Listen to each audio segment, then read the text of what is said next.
See me.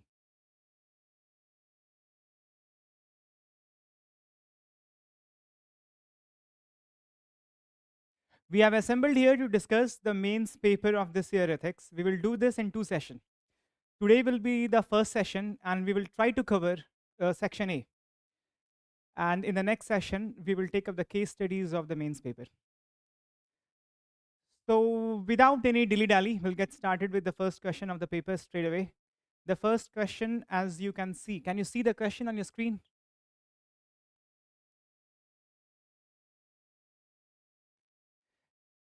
The application of artificial intelligence as a dependable source of input for administrative rational decision making is a debatable issue. Critically examine the statement from ethical point of view. This is the first question of the paper, and there are some terminologies here that we will pause and try and understand and discuss them. So we'll go slow in the initial questions. The very first thing that should catch your attention in this question is rational decision making. The question really is not as much about AI as much it is about rational decision making. This is actually a repeat question from 2021. This question, if I show you of 2021, it reads like this: impact of digital technology as reliable source of input for rational decision making. Word for word, the same. Rational decision making there in this question. Rational decision making, except for the hyphen, except for that, the whole term is same. Reliable source of input, dependable source of input, reliable, dependable, choice of word. It's a reliable source of input. You have to discuss impact of digital technology as a reliable source of input. And here in this question, they were asking a particular kind of digital technology, artificial intelligence, as a dependable source of input for administrative rational decision making.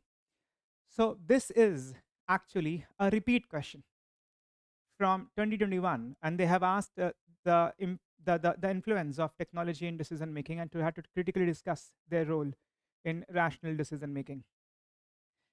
But I'll show you other questions as well. Decision making, the question on decision making is quite common in UPSC question paper. If you see this question from 2013, UPSC asked a very fundamental question: what is emotional intelligence? Can it be developed? And how can it help an individual in taking ethical decision making? Taking ethical decision, sorry, taking ethical decision. Taking ethical decision, making ethical decision, quite the same thing. Ethical is same as rational. According to Immanuel Kant, rational is equal to moral, or ethical is equal to universal. What is rational is moral. So rational decision making or ethical decision making for the purpose of our paper are the same thing. In the philosophy of Immanuel Kant are exactly the same thing. So they have asked the influence of EI. They have asked the influence of conscience. How does that manifest in decision making? There's another question in this very paper of 2024 where they have asked about, discuss how these dimensions, the dimensions of ethics, shape ethical decision making. So the first thing that we should actually learn to write is, what is ethical decision making, or what is rational decision making? Once we're very clear on this, then whatever they ask, whether the influence of EI in rational decision making, influence of conscience in rational decision making, or the influence of rationality, influence of technology, any kind of technology, we can handle that very well. The thing is, the question repeats, and that's why the fundamental things which are asked in the question paper, you have to be very well versed with that, very well versed, and you should be prepared.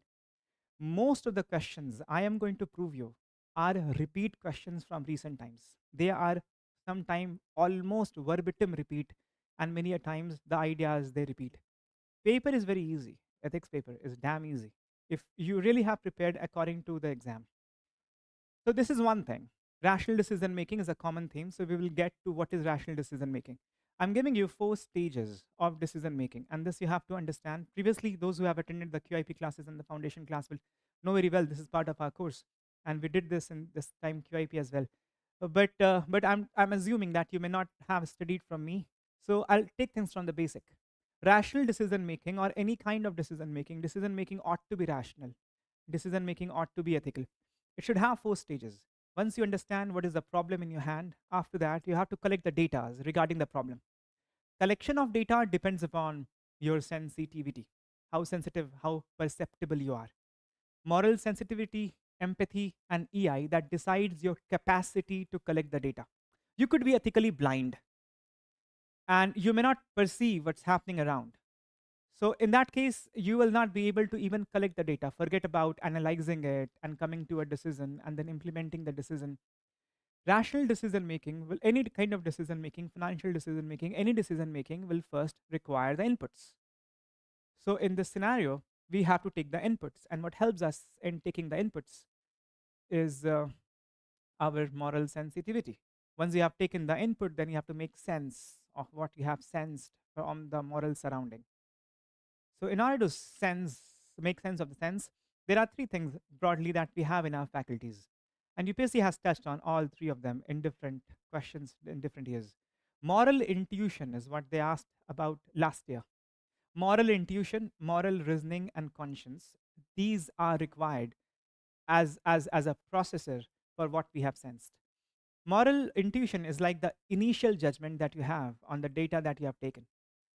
Then the main part of ethics, the processor of ethics, is reasoning and conscience. If I make an analogy with computer, then this moral sensitivity, empathy, and EI is like the keyboard or any input device, the touch screen, the touchpad, that helps to give the data to the computer. But if I ask you what is the core part of the computer, definitely you would say that it is CPU. It's the processor, which is the main part. The CPU of ethics is reasoning and conscience. They process what you perceive from the moral surrounding. But initially, when the judgment is taken, when you do not have done the processing and logical thinking, you make an immediate judgment. That is intuition. When the judgment is mediate, it is mediated by logic, it is mediated by analysis, then that's called as reasoning. So, nevertheless, the second stage of ethical decision making is rigorous reasoning on what you have collected, making sense, correlating things, joining things, looking at the sequence of things, looking at the implication of the data that you have collected. That is reasoning. The third stage of ethical decision making is chalking out the final course of action. You have seen a scenario, suppose farm distress, farmer suicide, rural distress. That is the scenario. You have sensed the data.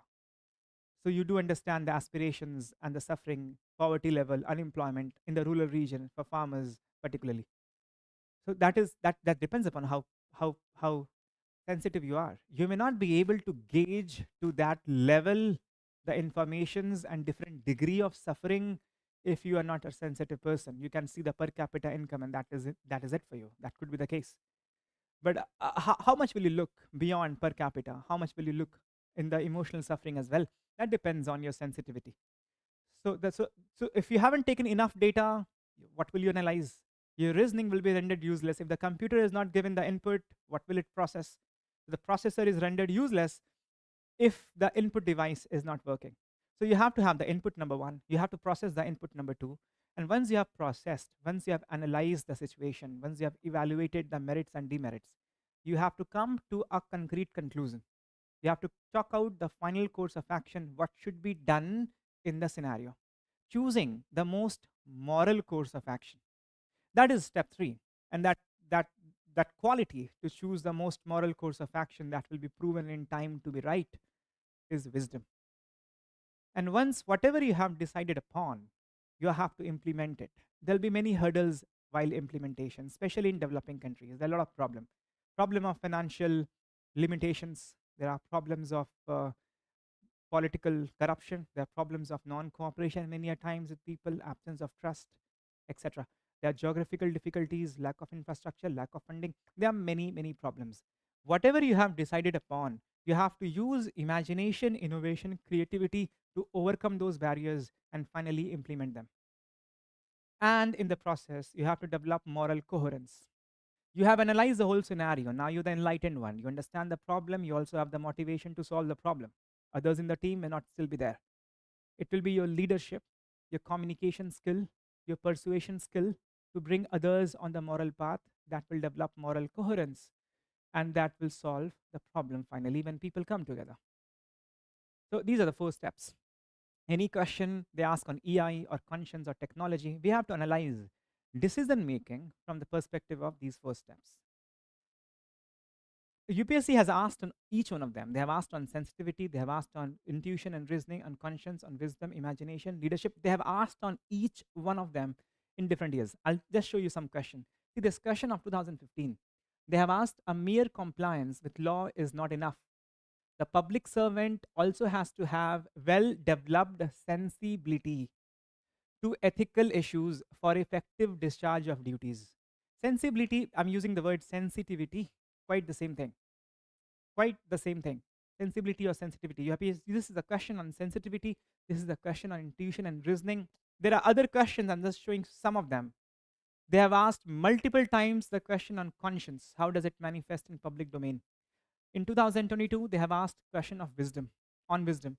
They have asked question on leadership, different kind of rulers multiple times. See, this question of 2021.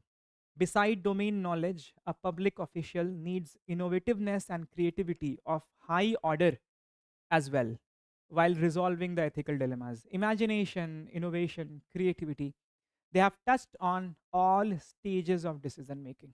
This is one of the favorite area of asking the questions. Individually, different steps. Collectively, they ask ethical decision making. Then you have to incorporate all of them. So these are the four stages of ethical decision making. And then in the answer, largely, you have to discuss as to how AI can help you in gathering the data and where does it lag. How AI can help you in processing the data, where does it lag. How AI can help you choosing the course of action, where does it lag. And how AI can help you implement your ideas and where does it lag. That is it. So I'm giving you very exhaustive content, but so much you understand is not possible to write in the answer. But since I assume you're here to understand the nature of the question and you're here to understand the approach to those questions, so I'm giving you enough content that will be embedded in the comment section after the session below the video. You can have access to this PDF and make good use of it. The thing is, from the first point of view, that moral data input, how does AI do? AI does quite well in some of the ways in gathering extensive data. AI can gather data that human beings at the speed of processing that we have for normal computers is not possible. AI can detect the patterns of asking questions. AI can develop the intelligence sometimes to develop understand the emotional clues in people, to read the body language, etc., read the facial expression, read the tone of the voice. You know the assistants that they give in mobile phone, the voice assist, and sometimes some of the apps they act as a secretaries, they act as personal companions. They do read the tone of the voice.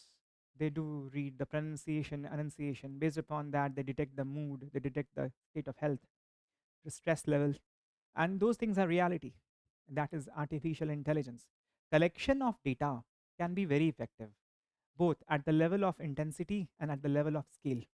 Collection of data at large pattern, collection of cyclonic data for cyclones, collection of patterns in the weather, turbulence, etc. That can be judged by AI. There's a huge advantage to use AI in collection of data. But on the flip side, there is also a huge disadvantage or limitations of using AI. If AI is not trained properly, always remember technology is value neutral. So to add value to technology, we have to do training of technology and develop in a way and also use it in a way which is ethical. So if that is not the case, there's a huge risk of using AI in collecting the data. There could be misinterpretation of emotional cues. And this has been the case that Facebook sentiment analysis using AI misclassify posts about tragic events as happy occasions. Yeah, the Facebook post has deleted many of the posts regarding the Tiananmen Square Memorial Day. So they are removed in misinterpreting them as violent events, but they were the events for the struggle of freedom for the Chinese from the communist government. So there could misinterpretations as to what you're reading. That lack of understanding of human nature can do grave errors in collection of data. There could be overlooking of cultural context. It happened in 2015. Then again, some cases came in 2018, if you're aware. The Google Photos, now they were using early form of AI. They labeled African Americans, some of them, as gorillas because of absence of training in the cultural context. So there could be a huge problem in gathering the data. Unethical collection of data can happen. You are aware of the Cambridge Analytica scandal, where AI-driven data collection violated the user privacy policy of Facebook. Amazon's Alexa is alleged to be recording private conversations. So you are not ought to collect certain data, but technology enables you to collect those data. That is because of lack of human sensitivity, lack of empathy, lack of EI that must guide the collection of data. Collection of data can be negative, collection of data can be excess. Any lot of problem can happen while collecting the data. Biasness in data collection, the training actually is biased. The facial recognition technology that initially US and some European countries were using, they're biased towards African Americans, they're biased towards black people. So most of the time, they are alarmed to be a security risk. And then physical checkup is done after that, technological risk alarm. Emotionally charged data, like Twitter AI struggling to detect nuanced hate speech and sarcasm. So technology could be lagging behind. It could be lagging behind, but technology cannot help as well. Google's DeepMind AI, you would know, accurately detect cancer, and it also actually detected the outbreak of COVID-19 much before the announcement by analyzing the global news, by analyzing the airline data, etc. So you can read from here the positive and the negative of collecting of data. There's a classical case of IBM using AI-enabled system called as Watson. It was used in oncology to collect the data for cancer detection. So data of medical history, data of family history, data of physiological data, etc., to detect the cancer at early stage.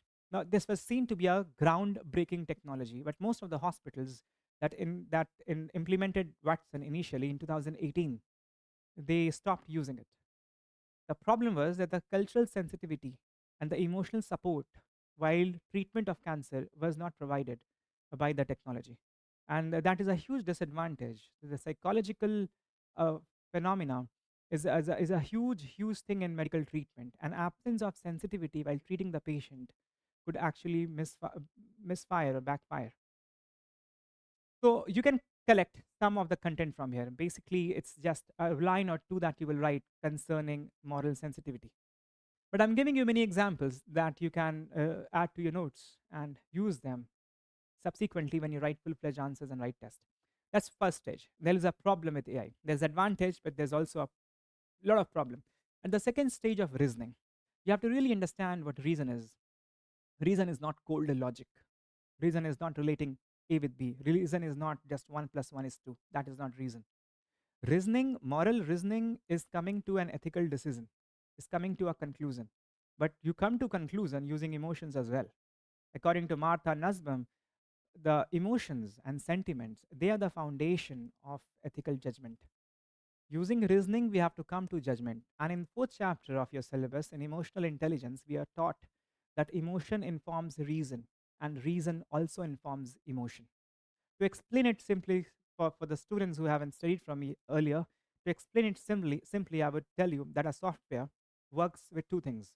There's a hardware, sorry, a device works with software and the hardware. The hardware is the data carrying capacity. It depends upon the storage space and depends upon the quality of the information transmission that decides the speed. Basically, it's the how updated the processor is. That's hardware. But apart from that, you also require software for working on the device. The software gives the algorithm according to which the hardware will work. So if any calculation is to be done and what steps that calculation has to be done, that will be decided by the software. So for example, if you have to do a simple calculation, 20 times 25. So what will you do? Will you add 20 25 times, or will you add 25 20 times, or will you do 20 into 20 then 20 into 5? There could be many ways of getting to the result. The algorithm tells you what exactly to do once the instruction is given. You have the capacity to manage data, but there has to be a pathway in managing data. That algorithm in reasoning comes from emotion. Emotion tells you where to focus on. Emotion tells you to protect human life. Emotion tells you to have tolerance. Emotion tells you to focus on inclusiveness, etc. So reasoning includes sensitivity. The first step is inherent. Sensitivity, empathy, EI is inherent in the process of reasoning. Since we have raised flag in AI in the first step, there's bound to be flags raised in the second step as well. So there are some areas in which AI will excel. There will be efficient processing of large data set. There will be consistency in applying a predefined criteria where human error could be there, but machine and AI will apply the same criteria of decision making very effectively, consistently. It can simulate multiple scenarios to analyze different possible options. It can identify complex patterns which human mind actually may not. For example, in human genome project, the sequencing of genes, that pattern can be identified very fast, very, very fast. Or in prediction of monsoon, the patterns, those can actually be done very effectively. When it's purely mathematical, AI is superb, is par excellent, incomparable. However, when it comes to reasoning, to have a moral judgment, then AI will start feeling. AI can have biasness. AI may lack sensitivity. So AI may can have inherent prejudice. That could be a big, big problem. AI can does not many a times have transparency and explainability as to how it is coming to a judgment. For example, you know that Elon Musk has released the source code for Twitter, but he hasn't released it fully. He hasn't released the full source code. So we do not very clearly know how exactly a tweet gets trended now on X. So those functionalities, how exactly what goes on in Twitter, what does it consider to push a tweet, and how does it trend actually? Those things are not known. So the partially he has released, but generally when a system works with AI, because it is also business, they do not release it. So you never know as common man how exactly the decisions are being made. It's a big question of AI while the process of reasoning. What is the algorithm? Meaning, what are the critical points that you consider? What are the crucial points? With what algorithm are you deciding? That's not known. The question of transparency and explainability. That is very important for administration. In the question we have, they have written administrative decision making, ethical decision making. So in administrative ethical decision making, so there are certain administrative aspects which are very important, and their transparency, accountability. There's a big question of accountability while decision making. You made a decision and that went wrong. If a human has made it, if Prime Minister has made it, he comes up and says sorry. He takes responsibility. Maybe he resign, or maybe he leaves the portfolio. He would do something. Any minister, any civil servant, they ought to take responsibility. But if a system has taken, who will take responsibility? If the decision has been taken by the system, accountability goes to whom?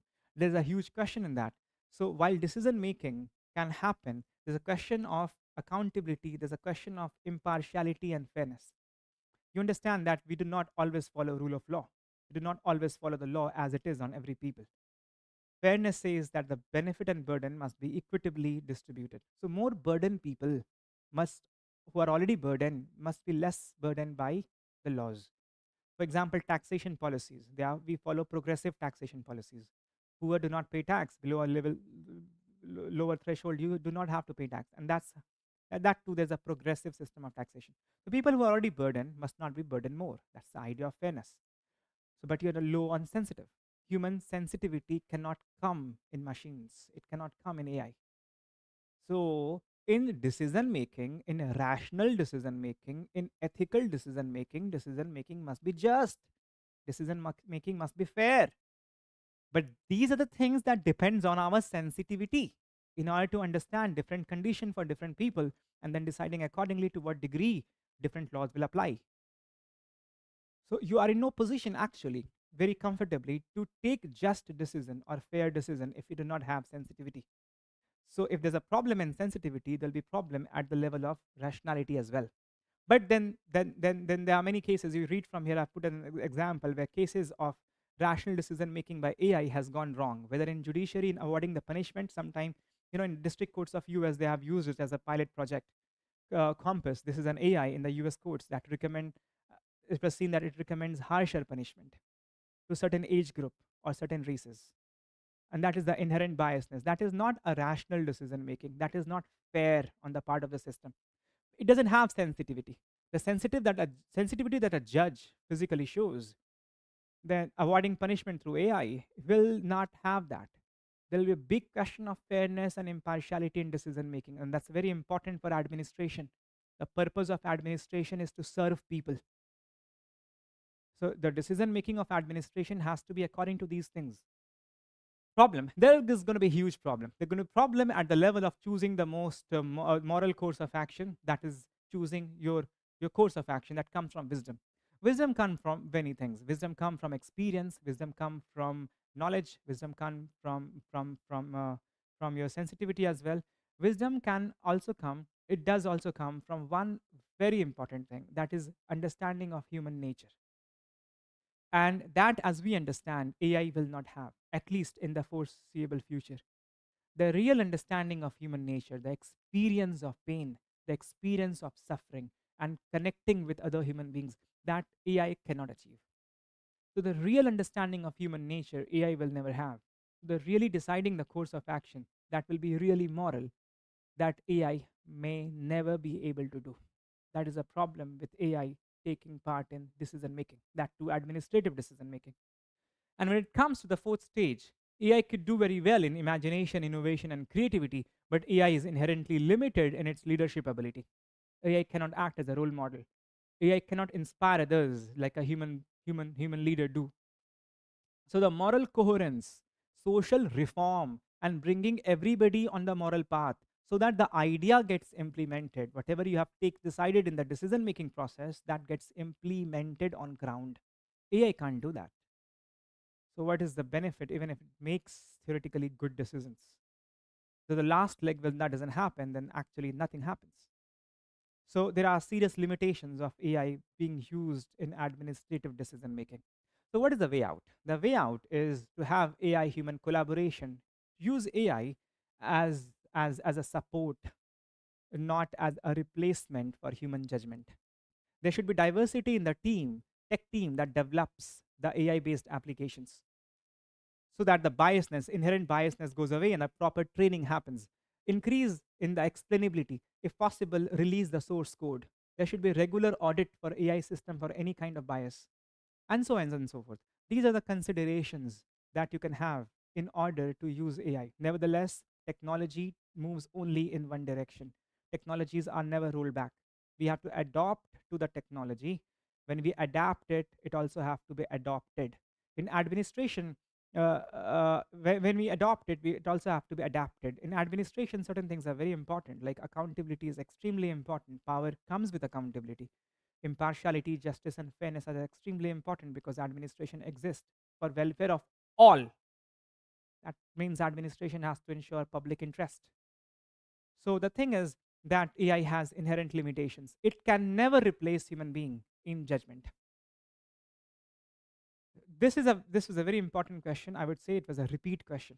So once you understand the process of ethical decision making, based on those parameters, you can analyze EI or conscience or technology or AI in the process of ethical decision making. So the core things, the core things in this paper are fixed, and they change the periphery. The context in which you have to analyze those core things, they changes. So the paper is very small. Once you get hold of those core things, it seems like the paper is completely under your control. Ethics encompasses, this is the second question in the paper. Ethics encompasses several key dimensions that are crucial in guiding individuals and organizations towards morally responsible behavior. There are two parts in the questions. Explain the key dimensions of ethics that influence human action. In the syllabus, if you read the syllabus, in the beginning, there's a topic, dimensions of ethics. Essence, dimensions, consequences of ethics. So dimension of ethics is mentioned in syllabus. They have never touched on this ever before. Never, you will never find, never in the history, 11 years of this paper, dimension of ethics कहीं पे लिखा ही नहीं मिलेगा. For the first time, they have used dimension of ethics. This topic was untouched from the syllabus directly. Otherwise, you have to use that dimension of ethics include normative ethics, and you use it rigorously in answer writing. But nevertheless, in the question directly, they never asked. This time around, they have. Explain the key dimensions of ethics. See, there are largely four dimensions of ethics. One of the dimension is metaphysics.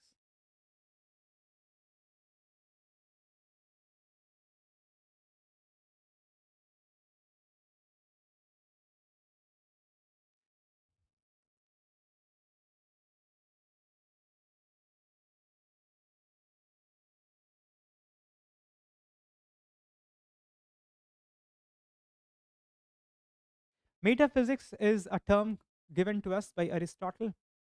Aristotle used to write profilically, and in his profuse writing, in one of the book, there was a chapter on physics, and then he wrote the next chapter. The next chapter in the index was referred to as metaphysics because it came after the chapter of physics. Metaphysics has nothing to do with physics. Metaphysics, in the chapter of metaphysics, he discussed certain things like being, the creation of the world, our existence, things that really goes beyond our perception. Meta, pare, more, beyond our perception. Now, but this metaphysics has an assumed meaning in the current times. Metaphysics has certain things that is beyond our perception, like conscience, like the drive of the soul, our natural inclinations, our inherent goodness, our sense of justice, that you really cannot perceive or explain so clearly to others. Others can't perceive those things in you, but you do have it. So those discussion of those things, and then also discussion of creation of the world, discussion on God and soul, etc., etc., they are the part of metaphysics. Then descriptive ethics describes the history of evolution of uh, of ethics, as to how a value came into being and how it was reformed. Like Rousseau extensively worked on this idea as to how the values were developed, how morality developed, what are the situations, and what is the history of particular value. There are many theories of justice. If you write an account of it, how there has been evolution of justice from Thrasymachus to Plato to Amartya Sen, then that would be descriptive ethics. It gives you account of ethics, history of ethics, basically. Then the third dimension of ethics is normative ethics. Normative ethics, as you understand, as the term explains, it gives norms. Norms means rules, principles, standards. That is normative ethics. Large part, as you do in your foundation course, is normative ethics. Do this, don't do that. Do this, don't do that. That's normative ethics. Honesty is the best policy. Always perform your duty. Categorical imperative of Kant, or truthfulness of Gandhi, non-violence of Gandhi, or liberty of John Stuart Mill. They all are normative ethics. That your standards are being told to you. Important principles are set in society. Norms, rules, principles, standards. That's normative ethics. And when you apply the normative ethics in a particular scenario, that is called as applied ethics. For example, journalistic ethics, war ethics, military ethics, uh, IPR, intellectual property right related ethics, medical ethics, they all are applied ethics. Whenever you apply the principles in a particular context, that's applied ethics. But when you apply principles, there will be some other infrastructure there to apply it, like work culture, like code of conduct, like a framework to take decisions, like mentoring, like a prescribed procedure to resolve the dilemma, code of conduct, code of ethics, some tools of accountability. They will be part of the organization where you're applying the ethics. So they will be part of applied ethics. Now read the question again. Explain the key dimensions of ethics that influence human actions. To show you some other question that UPSC has asked previously, this is not a surprise actually. This year's paper, honestly, was quite easy. Quite easy. There was no very technical, surprising question. Last year there were one or two questions, but this year the questions were easy breezy because they were repeat. They were repeat. There is no surprise. Explain how ethics contribute to social and human well-being. Here they have written morally responsible behavior. So how ethics actually brings that about? Explain how key dimensions of ethics influence human action. How ethics influence human action. Discussion explain how ethics contribute to social and human well-being, meaning proper human action. Laws and ethics are considered to be two tools for controlling human conduct so as to make it conducive to civilized social existence. See discussion from 2016. Civilized social existence or morally responsible behavior, quite the same thing. Then the question is, discuss how they achieve this objective of developing civilized social existence. अभी सवाल है कि explain the key dimensions of ethics that influence human actions. So basically, how ethics influence human action, how ethics influence the moral behavior, how ethics brings about responsible moral behavior or civilized social existence. This has been asked multiple times, multiple times. I just have 3 questions relating to it. How ethics influence. Here they have asked how the key dimensions of ethics, but not asking key dimensions. They have asked ethics. That will include key dimensions earlier as well. But since they have mentioned key dimensions, these are the 4 key dimensions, and accordingly, I'm answering the question. See, the first part is I'm giving you an elaborate answer, but you do understand in the word limit and time limit, space limit, you won't be able to answer right so much. But I'm giving you an approach. In the process, I'm also giving you some content. So I'm not giving you a model answer here. I'm giving you explanations and the direction and the content for these questions. See, first the first dimension I've taken here is metaphysics. In metaphysics, we discuss certain things regarding soul, regarding our existence, regarding our being. For example, inherent goodness of human nature. What is the nature of our being? What is the nature of human being? Are they evil by nature? Are they good by nature? That's part of metaphysics. So, inherent goodness of human nature, or innate empathy and sense of justice that we have, or the drive of our soul to seek the truth and pursue the good. These are part of metaphysics. The question is, how does that influence human action? If you believe in inherent goodness of human nature, you will believe in people, you will trust people, and you will tend to cooperate. That will help in the success of SSGs, that will help in success of the cooperatives, that will help in success of crowdfunding platforms. When people seek help, you are ready to help because you genuinely believe that they are asking for genuine need. You trust, you cooperate. If you believe people are good, you're ready to compromise, you're ready for consensus. You're ready to be inclusive, you believe in goodness of human nature. That's how it affects human behavior. Similarly, if you have empathy and justice, then there will be spontaneity in the ethical decision. There will be altruistic actions. If you have empathy for others, that will translate into compassion, that will motivate action to create fair system. Fair, to be fair to people is to not impinge on their rights. You will never impinge on others' right if you have sense of justice. Protecting right is one idea of justice. So if you have inherent sense of justice, this is part of metaphysics, then you will protect the rights. You will be spontaneous in protecting human rights. For example, in Nirbhaya case, there were people's movement in Delhi NCR region. The success of a movement like Me Too or the Black Lives Matters. Why does that happen? Because we have empathy, and that's how it influences human behavior. That's how it brings morally responsible behavior. It also this sense of justice. This is very crucial according to John Rawls for adherence to social contract. The social contract of John Rawls is very different from social contract of John Locke. It's a contract among people that will protect the rights of people. You will adhere to impartial, fair principles. You will not break the principles even if it goes against you. Why? For the interest of your co-citizens. So there's a contract not with the sovereign, there's a contract with the citizens, co-citizens. That's the social contract of John Rawls. And John Rawls, in his book, A Theory of Justice, has mentioned that has premised his whole theory on sense of justice of people. If we have sense of justice, only when wearing the veil of ignorance, we can take impartial decisions. What are these? These are the things which are part of metaphysics. And these are the things very crucial that affects human behavior. One by one, if I tell you in other ways, how normative ethics, the second branch of dimensions of ethics, normative ethics include many ideas. There could be many norms concerning the rights, concerning justice, concerning virtue, concerning rule of law, concerning deontology, common good approach. I have written them here.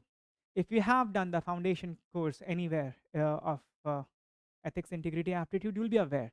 These are the general areas of normative ethics. So if you have these element in you, how will that affect? If you have right-based ethics that influence action to respect and protect individual rights, if you have virtues that will encourage moral character development and that improves the behavior based upon moral excellence, a virtuous person is more likely to fulfill the moral duties that will help in deontology, that will help in rule of law, etc., etc. So if you have you can do the reading. I'm not going to read it out, but it's self-explanatory. If you have an element of normative ethics, meaning if you have an element, if you have a norm in your hand, principle in your hand, you will adhere to those principles. So one by one, I've given different normative ethics, how they will affect behavior, but I'm also have given here how in general giving norms to people affect behavior. In general, how any normative ethics does influence human behavior to make it more moral. Normative ethics basically gives a standard that acts as guidance. And that guidance helps in many ways. That guidance helps in adherence to it, maintaining integrity, in the issue in the scenario of conflict of interest, in the conflict of standards, in ethical dilemmas, they help in the resolution. Once you have a principles, then you also practice it many times. It becomes a habit. And if a principle or value becomes habit, then it is called as virtue. It helps in internalization. Once you have internalized it, it has become part of you. You have become man of integrity. That brings consistency. Our principles are given, for example, in form of code of conduct to civil servants. They also act as a source of accountability. And since there is accountability of you for those principles, so adherence to those principles increases. So normative ethics in these many ways helps in bringing moral behavior in us in general. So this is very expansive content on it, but you understand that your answer will be drawing content from these things. We have done two of them, metaphysics and normative ethics so far. But there's also descriptive ethics and there's also applied ethics, and they also have a role to play in ensuring the moral behavior. Descriptive ethics gives the history of ethics. It tells how different factors influence ethical decision making. It tells you about the cultural norms. It tells you about some element of relativity in practicing of ethics. It gives you the cultural sensitivity in order to practice ethics with people out of your context. So descriptive ethics makes you more sensitive. Applied ethics gives you a lot of things. It gives you code of conduct. It gives you a workable organizational culture. It provides you training. It provides you a decision making framework. It does some hand holding. It provides guidance, mentoring through ethics committee. It protects the whistleblowers. It does audit. There's opportunity in the organization to learn from leadership, the role models. There's a provision of reward and punishment in the system where whichever organization you're applying that incentivizes practicing of ethics. So in general, there are various ways in which applied ethics does influence our behavior morally. Okay, so this answers the first part. You have to trim it down to convert this into one page content. That 4 dimensions can help us in various ways in becoming ethical. That is the core demand of the question. But question has another demand. See, there were 2 parts in the question. Explain the key dimensions of ethics that influence human action. We have done this, the key dimensions and how do they influence human action. Discuss how these dimensions shape ethical decision making. Again, this has come. We have done this in first question. We have spent considerable time in understanding what is ethical decision making. And now they're asking, how does ethics, these 4 dimensions, helps in ethical decision making? Now I have told you, I have frozen in my course the 4 steps of ethical decision making. So I have to see now how the different dimensions of ethics aid in each of the steps. Remember, step 1 is gathering the moral data. Step 2 is processing the moral data. Step 3 is chalking out a course of action based upon what you have processed. Based upon your evaluation and analysis, choose a most moral course of action. And step 4 is to implement whatever you have decided.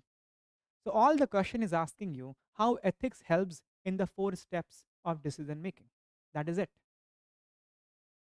So you can gather as to how ethics would be helping in the 4 steps.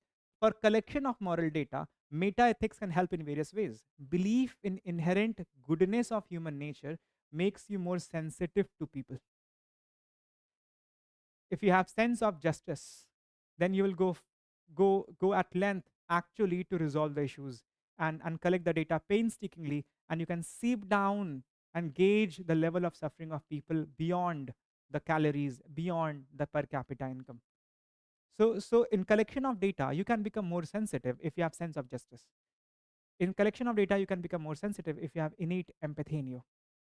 The descriptive ethics can also help. Understanding of human behavior enhances emotional intelligence in ethical context.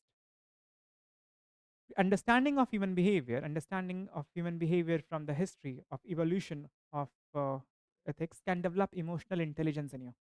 And I told you that moral sensitivity, empathy, EI, they are crucially required for collection of moral data. And applied ethics, ethical training. I gave you the element of applied ethics. Professional code of conduct, mentoring, frameworks, work culture, they all will guide in gathering the data. That's the first step. That's how ethics can help in ethical decision making, or dimensions or key dimensions of ethics can help in ethical decision making.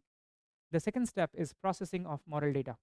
Now, processing of moral data is analysis, is using logic, is correlation, is doing some qualitative and quantitative analysis that can be aided by the frameworks of utilitarianism or deontology, the Eightfold Path of Buddha, the three categorical imperative of Kant, or the four promises in the Indian Constitution in the preamble: justice, liberty, equality, fraternity. You have the frameworks. You have the frameworks of normative ethics, and that can help you as to how to process. To analyze something, how would you analyze?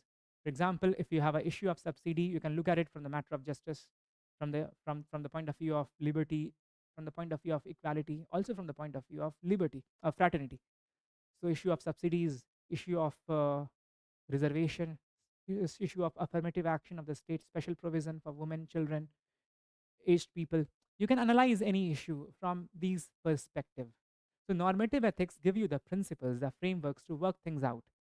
So similarly, at every stage in identifying the final course of action, normative ethics integrates various ethical principles to decide upon what is most moral course of action that develops practical wisdom that Aristotle has set as the highest virtue.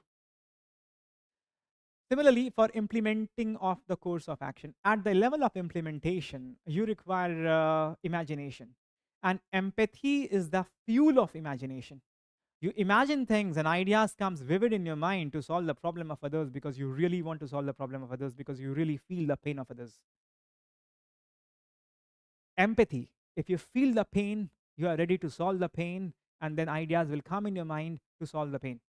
So that's part of meta ethics. In implementation, if you have empathy, innate empathy, you'll have compassion and imagination as well.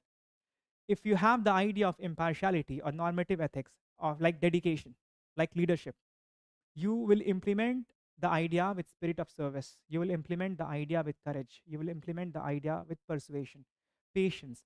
You will persuade people if you believe in the goodness of human nature. If you believe that people are evil, then you will use coercion and force on them for them to reform. So you will practice retributive justice rather than reformative justice. How do you implement? How do you bring people on the moral path? Through patience, through tolerance, through patiently arguing, through sensitively arguing. That is persuasion. Why would you do that? Because you believe on the Socratic teaching that nobody does the evil knowingly or willingly. What is that? That is believe in the goodness of human nature. That helps you in persuasion. So basically, in a roundabout way, I've tried to explain as to how in these four stages of ethical decision making, the key dimensions of ethics are useful, how they apply. That is it. Not much of a difference from the previous question. घुमा फिरा के ethics में ना कुछ ही चीजें, and you have to learn to play around with those. And the examiner who's setting the question, he also play around with those. Look at this question. It is not enough to talk about peace. One must believe in it. And it is not enough to believe in it, one must act upon it. This is your third question. It is not enough to talk about peace, one must believe in it. Belief develops conviction. You have to believe in it. It motivates you to act. Belief turns into your value system. Then it develops ethics. But that's not enough. You must also act. Action is integrity. Basically, the question is that it is not enough to have ethical standards. It's not enough to just have belief and convictions and standards and ethics. You must also act. There is requirement of integrity as well. In the present context, the major weapon industries of the developed nation are adversely influencing continuation of number of wars. This is a very bold question that UPSC has asked, and UPSC has to be given uh, the the the the patting for asking so boldly about this sensitive and important issue globally. The major weapon industries of the developed nations are adversely influencing continuation of number of wars for their own self-interest all around the world. This is the contextual statement. What are the ethical considerations of the powerful nation in today's international arena to stop continuation of ongoing conflicts? Basically, this is also a repeat question. If I show you this question from 2022, I'll read the last part of the question. What are those ethical issues? यहाँ पे they have asked ethical considerations. Quite the same thing to say ethical issues. What are those ethical issues that are crucial to be considered while launching the war and its continuation so far? Continuation of ongoing conflict. The word used here is war. Continuation of the war so far. It is same, exact same, what they asked in 2022. The question is exact same, if you realize. I'm telling you, thing is that questions are repeated. That's why you find this paper. You may find it very difficult if you are not having this idea that question is repeated from the previous year's question paper. If that idea resonate with you, you'll find the paper damn easy, very, very easy. So there's a general practice of asking in the section A as well about some ethical issues. UPSC from last few years have been asking ethical issues. Generally, they used to ask in case studies. From last few years, they have been asking ethical issues in section A as well. So here they have asked ethical considerations for starting the war and continuing the war so far. Here they have asked the ethical considerations and to stop continuation of ongoing conflict. So basically is the same thing. What are the ethical considerations? In the previous question, we have seen the dimensions of ethics. Whatever is the dimension of ethics are to be the ethical considerations. And the ethical issues or ethical considerations that they ask, they come from dimensions of ethics.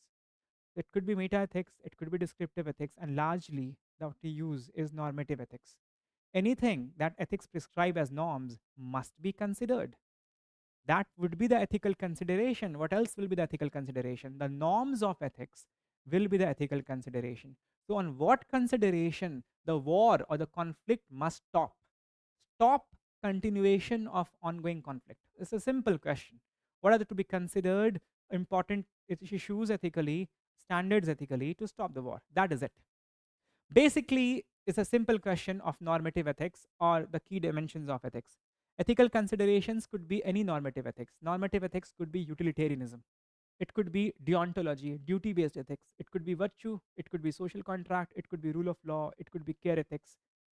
You have to have some considerations of ethics. These are the dimensions of ethics that we did in the previous question. Utilitarianism would to maximize the human well-being. The powerful nation should consider the global impact of arms sale on human suffering. For example, the humanitarian crisis in Yemen. It could be a little contentious to use it, but UPSC is bold enough to discuss this topic and ask a question on this. You can also be bold enough to give examples.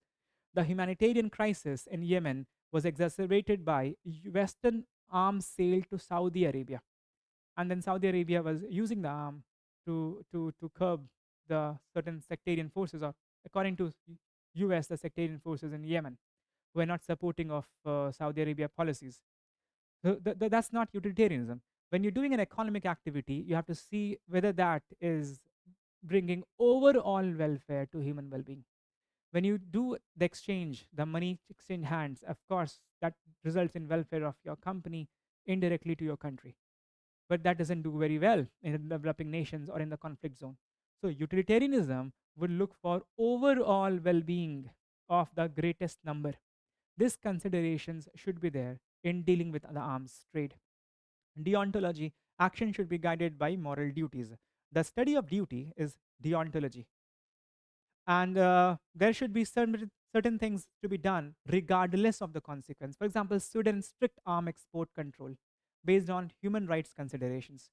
Sweden also has recently controlled the arm sale or supply to Israel in the ongoing conflict in Gaza. Sweden has a very strict arm control policy. So that is deontology. There is virtue ethics as a standard of normative ethics. Nations should cultivate virtues like compassion and justice. Like India. India has a no first use policy.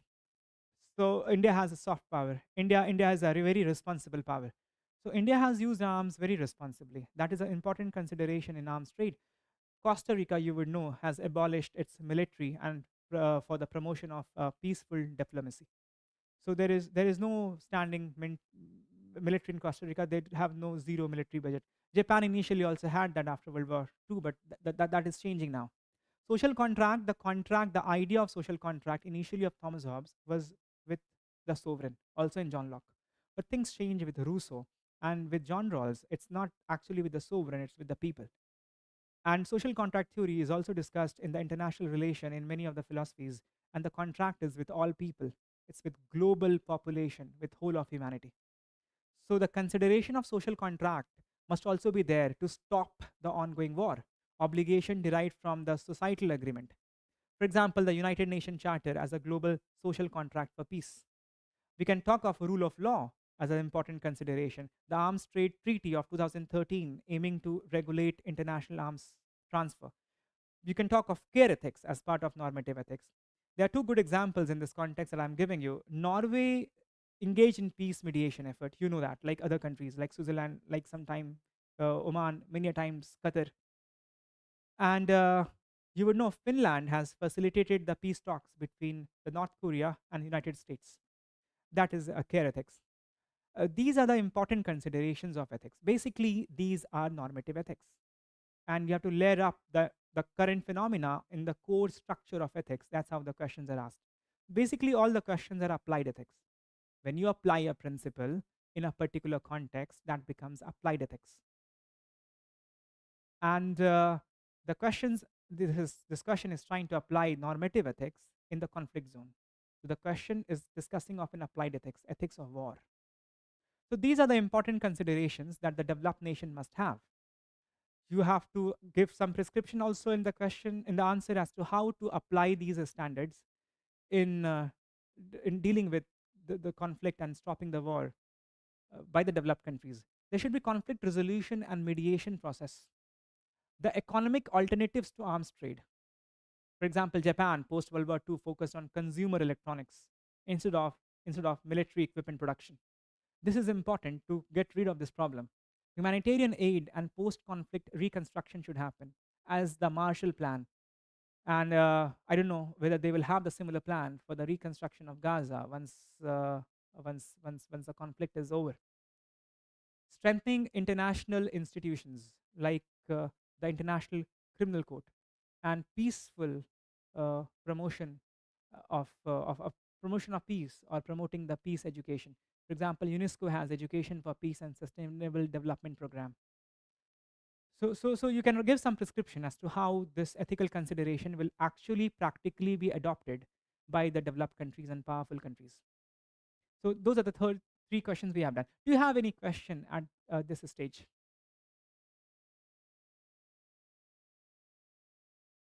If you have any question from the discussion that we had so far, please ask that in comment section. I'll be happy to attend to those questions. Let me take you to the fourth question now.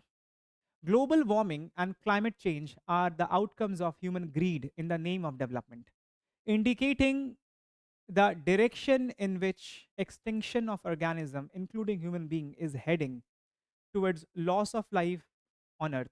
It's a long contextual statement.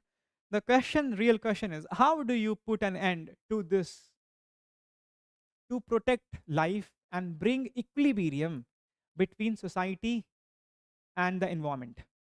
There is a topic in the beginning of the course. The very first thing in your syllabus is ethics in human interface. And there are many human interface. One of the human interface that we take in the class is society and environment. And in that topic, you do study as to how ethics work at the interface and how does it protect and preserve and harmonize the two systems. Interface is the face between the two boundaries. At the interface, the two systems come together and there are two boundaries. Society is a system, environment is also a system. And when society interact with environment, an interface is created. And how ethics should operate at the interface so that to stabilize the two systems, the word they have used here is equilibrium. We extract resources from environment, but we also take conservation effort and protect biodiversity of environment. So for us to keep continuing the extraction of resources in a sustainable way, that is equilibrium. So we are drawing out the resources, but resources are also regenerated. We are doing deforestation, but we are also having kampa. We are also simultaneously doing afforestation. We are also doing carbon sequestration with afforestation, etc. So a sustainable extraction of resources that will create equilibrium. There has to be ethics at the interface.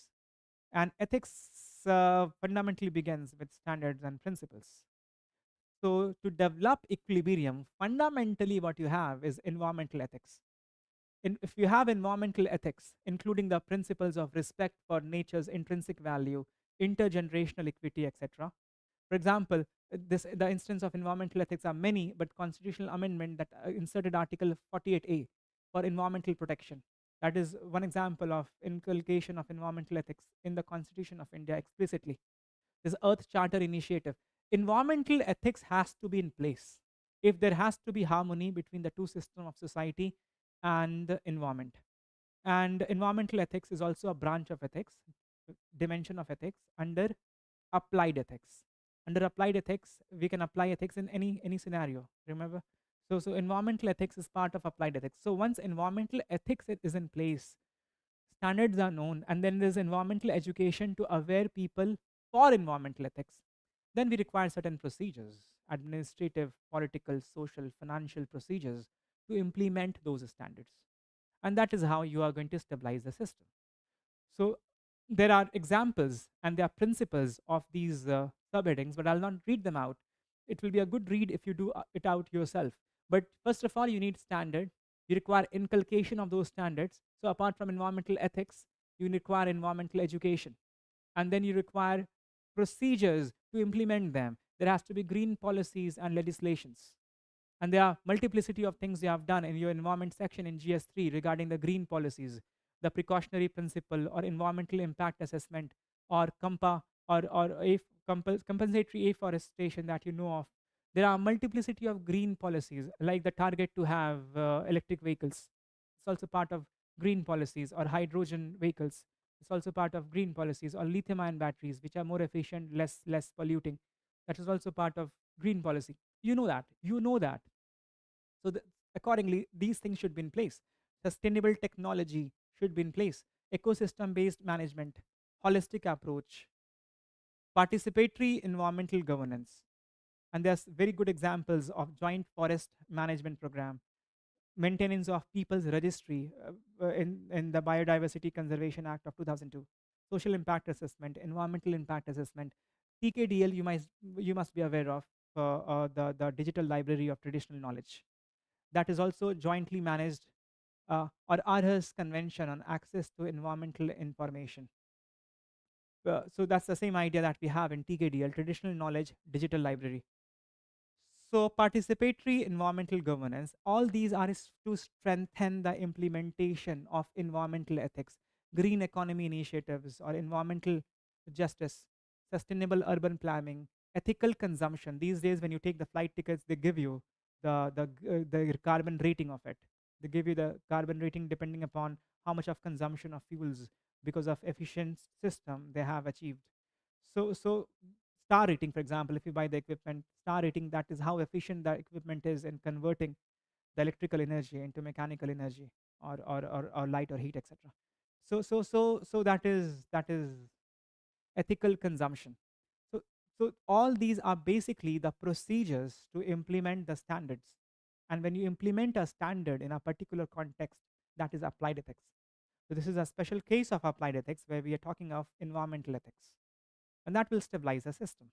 They have asked question on environmental ethics explicitly in the past. They have asked many case studies where we have to deal up with the issue of protection of environment and balancing the social and economic need. This is a no-brainer for a person who has prepared at the paper and a person who is well versed with the previous year question.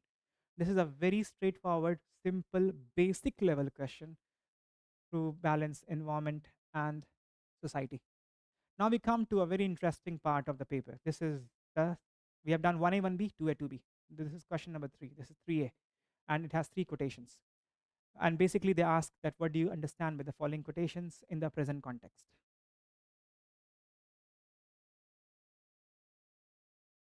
The thing is that the first quotation is of Swami Vivekananda. Learn everything that is good from others, but bring it in your own way. Bring it in and in your own way absorb it. Do not become others. This is a quotation, and you have to tell what do you understand by this quotation in the present context. There are simple steps of answering this code-based question. I do it in 5 steps. This is what I have taught you earlier. If you have watched, if you have attended the class earlier, and for people who are new, I'm going to give you those 5 steps verbally. You can note it down if you want. The first step is you explain what are the terms, decode the question. See, the quotation always is an encryption. Quotation is an encrypted form of knowledge, the encrypted form of information. So things are not very clear. You have to decipher what the quote means. That's why they give quote and they ask you, what do you mean by this quote? And you never layer encryption over encryption. You you layer decryption over encryption. So when there's encryption, what you have to do is a decryption. Generally, students many a times they start with another quote when they're answering a particular quote. It doesn't make sense. It doesn't make sense to layer encryption with encryption. So when a quote is there, you have to make it simple. You have to explain the terms and phrases in the quote. Number one. Number two, you have to justify the quote. Whatever the quote is saying, you have to justify that with some theory. If I tell you that don't walk fast if the floor is slippery, if I tell you this, then somebody asks you why does he say that? What he means by that? Then I'll explain you with the theory of friction. I'll explain you by the theory of Newton's law of motion. Since friction is there, so the force will not be applied on you for horizontal movement. If you try to move fast, F is equal to ma. If you are expecting higher acceleration, there is no force to provide that acceleration. So you will go lower than your expectation, and there will be some miscoordination between your mind and your body, and you will fall. You will not be prepared for what is happening, you'll fall.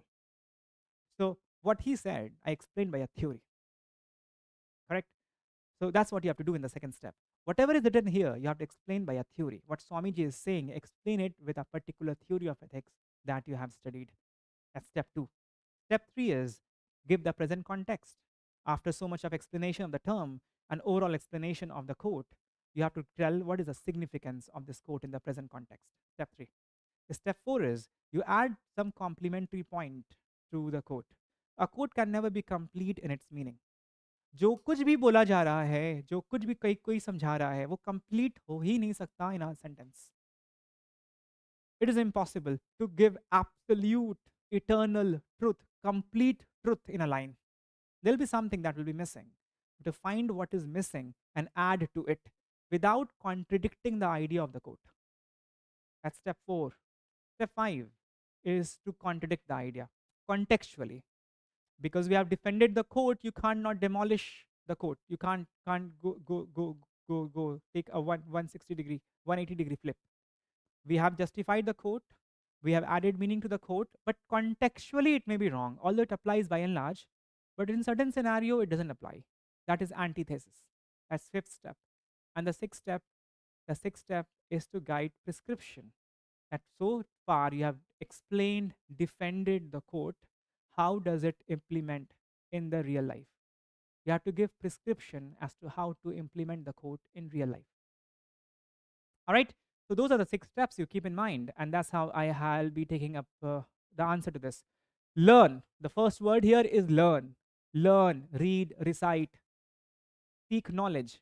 Knowledge is equal to virtue. According to Socrates, you have to learn. Learn everything.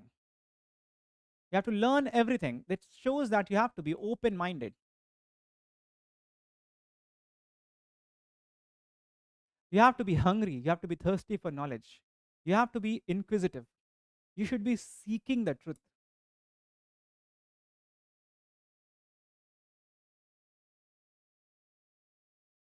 So you try your hand on everything because you're seeking the truth. You do not know where the truth is hidden. So you try it out, everything that comes across you. Learn everything. Be open-minded. Have the humility to learn from others. Learn everything that is good. What is good? Good is something that is moral. Good is something that is ethical. So what is good has to be learned. You have to. There's an obligation to practice ethics. So if you find something is good in its nature, you have to adopt it. There's an obligation to practice ethics. Learn everything that is good. This shows that there is inherent obligation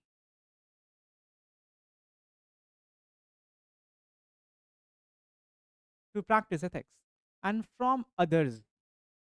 Others here could mean anything. Others here could be people unknown to you from other culture. Others here could mean from people from other organization, other nations. You learn from others. This shows that you have intellectual humility, so that you understand that you have limitations of knowledge, and B, you have to respect others so that others can also grant you information and grant you knowledge,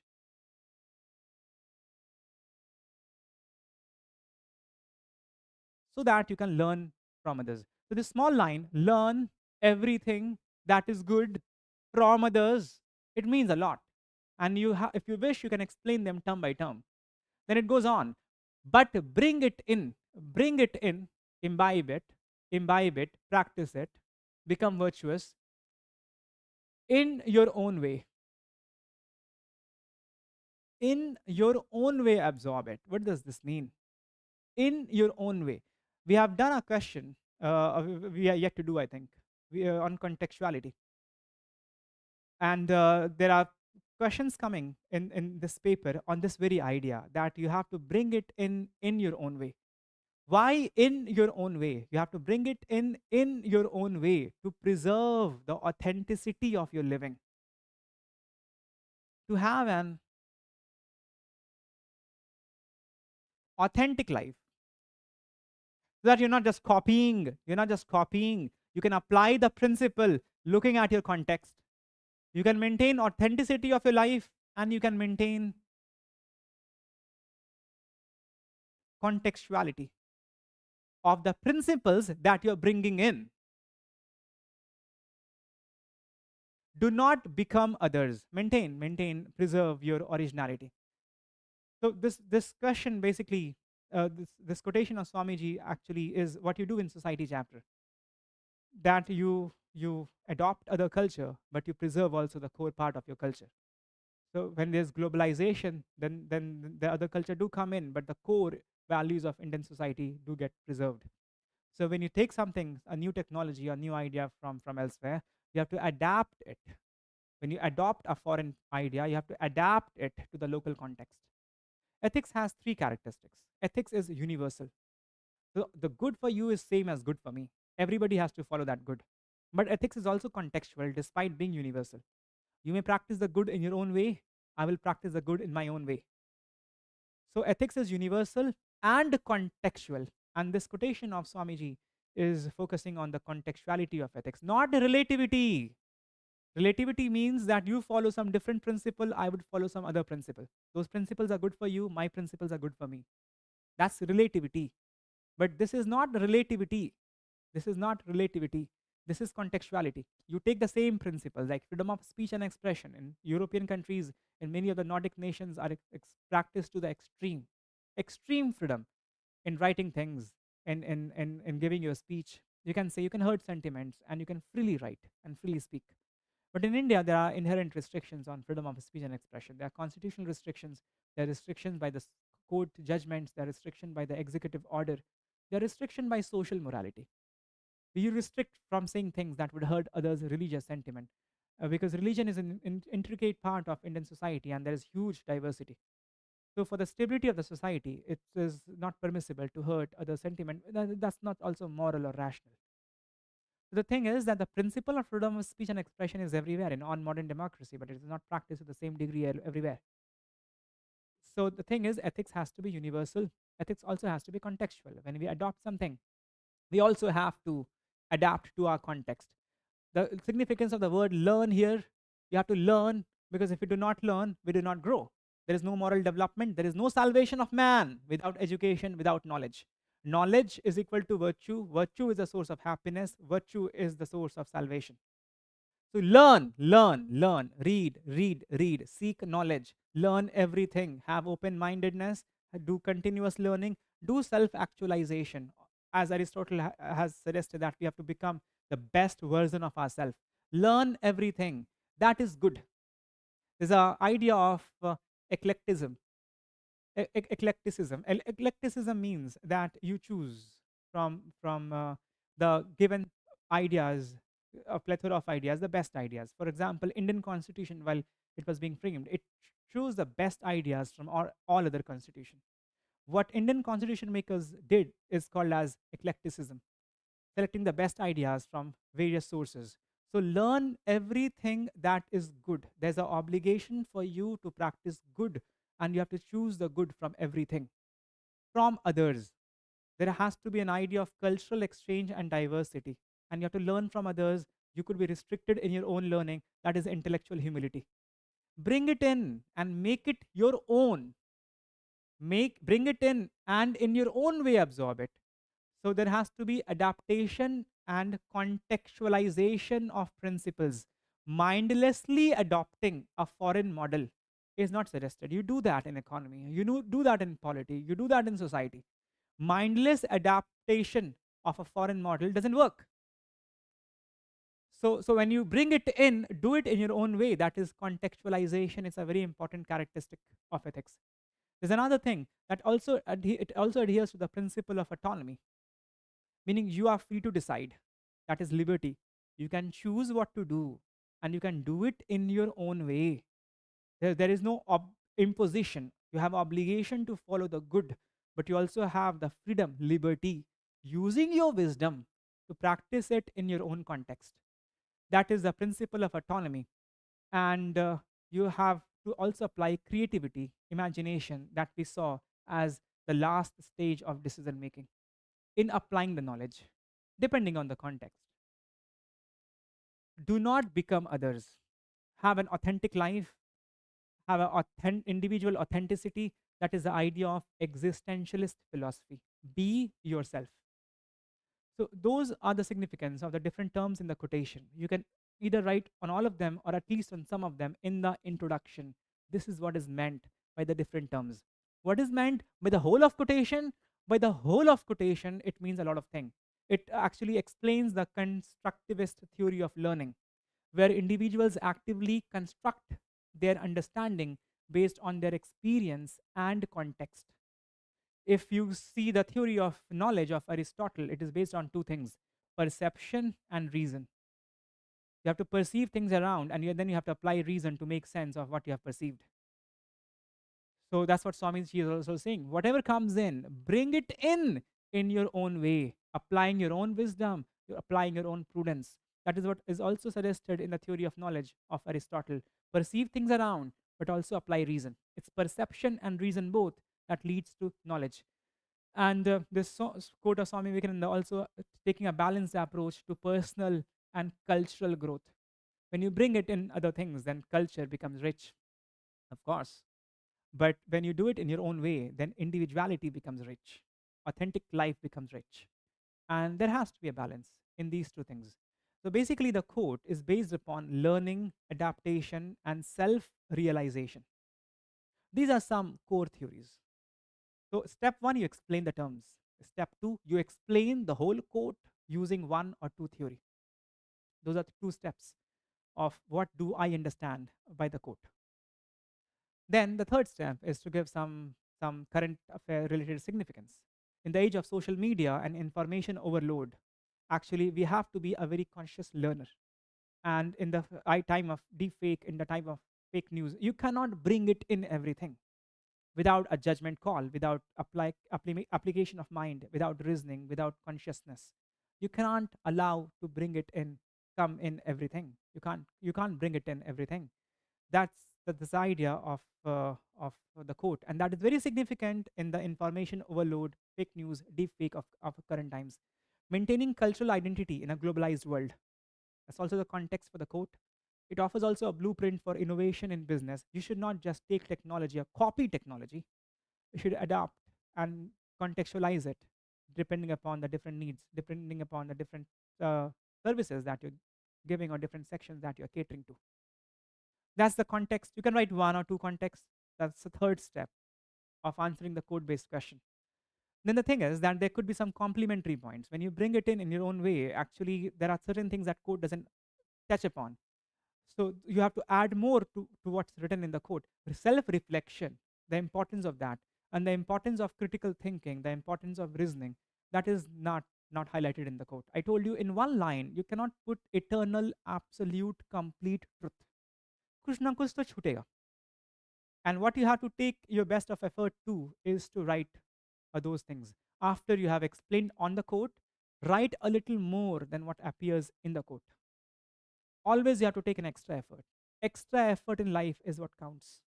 So you have to go a little bit beyond the scope of the quote, and then you have to write the complementary points. There could be antithesis, meaning the quote is right, of course, but in certain context it won't apply, especially in the field of requiring technical skills. Exact replication is necessary. For example, if you have taken the genome of coronavirus from elsewhere, and you have to reconstruct that in the lab, you will not bring it in your own way. You will bring it in the exact same way. So sometimes a quote will not apply. You have to enrich the answer in highlighting those contexts as well where the quote will not apply. It is a very crucial part so that you are not bound by the quote. You have an open mind, and you have do not oversubscribe to the idea of the quote. This is very important to add antithesis towards at least a line. So those are the 5 steps. Now the 6th step is when the Swami Vivekananda suggests contextuality, suggest wisdom, suggest reasoning, suggest individual acting as principle, PAL principle, to implement the principles, PLE principles. How to do that? How to prepare individuals, organizations, and society to not be copy the ideas or principles as it is. How to develop that human capacity. In a line or two, you have to write that. I'm giving you many points here, but you can't afford to write so much in the conclusion. It will be maximum 3 lines. In 3 lines, putting commas, you can write 2, 3 ideas, diverse ideas at different levels, maybe at one at individual level, one at organization level, and one at social level, as to how to implement the idea. You can practice open-mindedness by practicing tolerance and empathy. You can learn critical thinking by doing logical reasoning exercise. You can encourage cultural synthesis. You can increase EI and self-awareness component of EI. You can develop creativity through some of the challenges like hackathon challenge, other things. You can encourage authentic life. You can have intellectual humility, practicing intellectual humility by declaring the lapse in your knowledge. There's a practice in UK civil services that you have to evaluate your own decisions of the past and see how differently you can do it now, or how differently you will decide on the same matter now since you have experience and you have the the the benefit of knowing the result. So that is intellectual humility. If you agree that you will do it differently, if you agree that there were lapse in the faults and you will do better that now, that's intellectual humility. Those exercises teaches you to, when you receive an idea, to apply your mind on that, and then with wisdom you do the applications. So this is the learning. This is how in these 6 steps you will be handling the code based questions. See, this is another, there will be 3 quotes every year. There's another quote: faith is of no avail in the absence of strength. Faith and strength both are essential to accomplish any great work. Will you be surprised if I tell you this is also a repeat question? And ये बहुत ही ज़्यादा घिसा पिटा question है.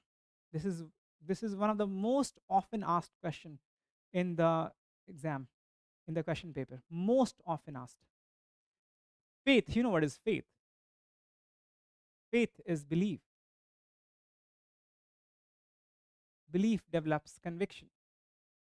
And once you're convinced on the idea, when you agree with it, when conviction compels agreement, then that becomes your standard or principle, or to say value, or to say ethics. Your ethics comes from your faith. We believe that constitution is supreme. Supremacy of constitution comes from our faith in the constitution. It comes from our belief in the constitution. So it's the belief or the faith that develops the standards which we accept, that becomes common standard, and those common standards by definition is ethics. Faith is of no avail in the absence of strength. Strength gives courage. Courage is the determination to act even in adversity, and that is called is as integrity. So with these two change of phrase, if I read the question again, if I change faith to ethics, ethics is of no avail in the absence of integrity. Ethics and integrity are essential to accomplish any great work. It will be not wrong, rather, it will be more enriching if I do the replacement of these two terms. And you will find plethora of questions. UPSC has asked umpteen number of times this idea that ethics by itself is not enough. It requires integrity. Ethics is of no avail. Ethics is of no use. Ethics is weak. Ethics is useless. Ethics can actually misfire, backfire if there is no integrity. Ethics is extremely weak without integrity. And it is ethics and integrity both that is required for great work.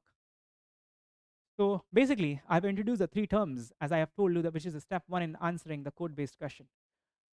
The three terms, those three terms are ethics, strength, and great work. Faith, I've linked it with belief, ethics, trust.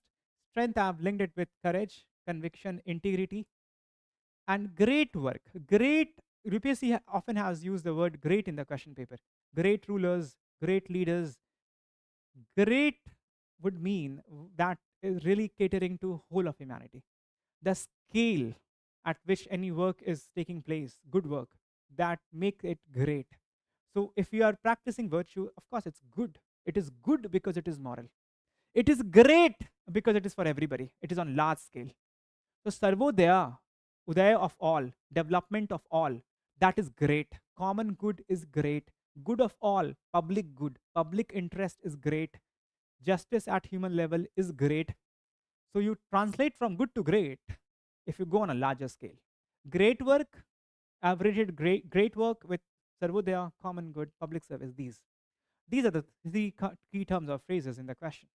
Now I have done that. That's my introduction. I've introduced the quote. Now I'll tell what exactly is I understand with the quote. But I understand with the quote, since there are two sentences, so I'll break down it into two parts. Faith is of no avail in absence of strength, or to say ethics is of no avail in absence of integrity. So this is the title of your paper, ethics, integrity, and aptitude. You have to know these three terms very well, and you have to know the interconnection of these three terms very well. It's part of your basic foundation study.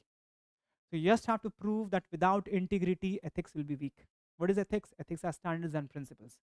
It is integrity that brings them into effect. Integrity is action. Integrity gives effect to ethics. If integrity is not there, then ethics will be just in the books and the canons, in the libraries, only in the discussions of people, only in the minds of people. It will be very theoretical.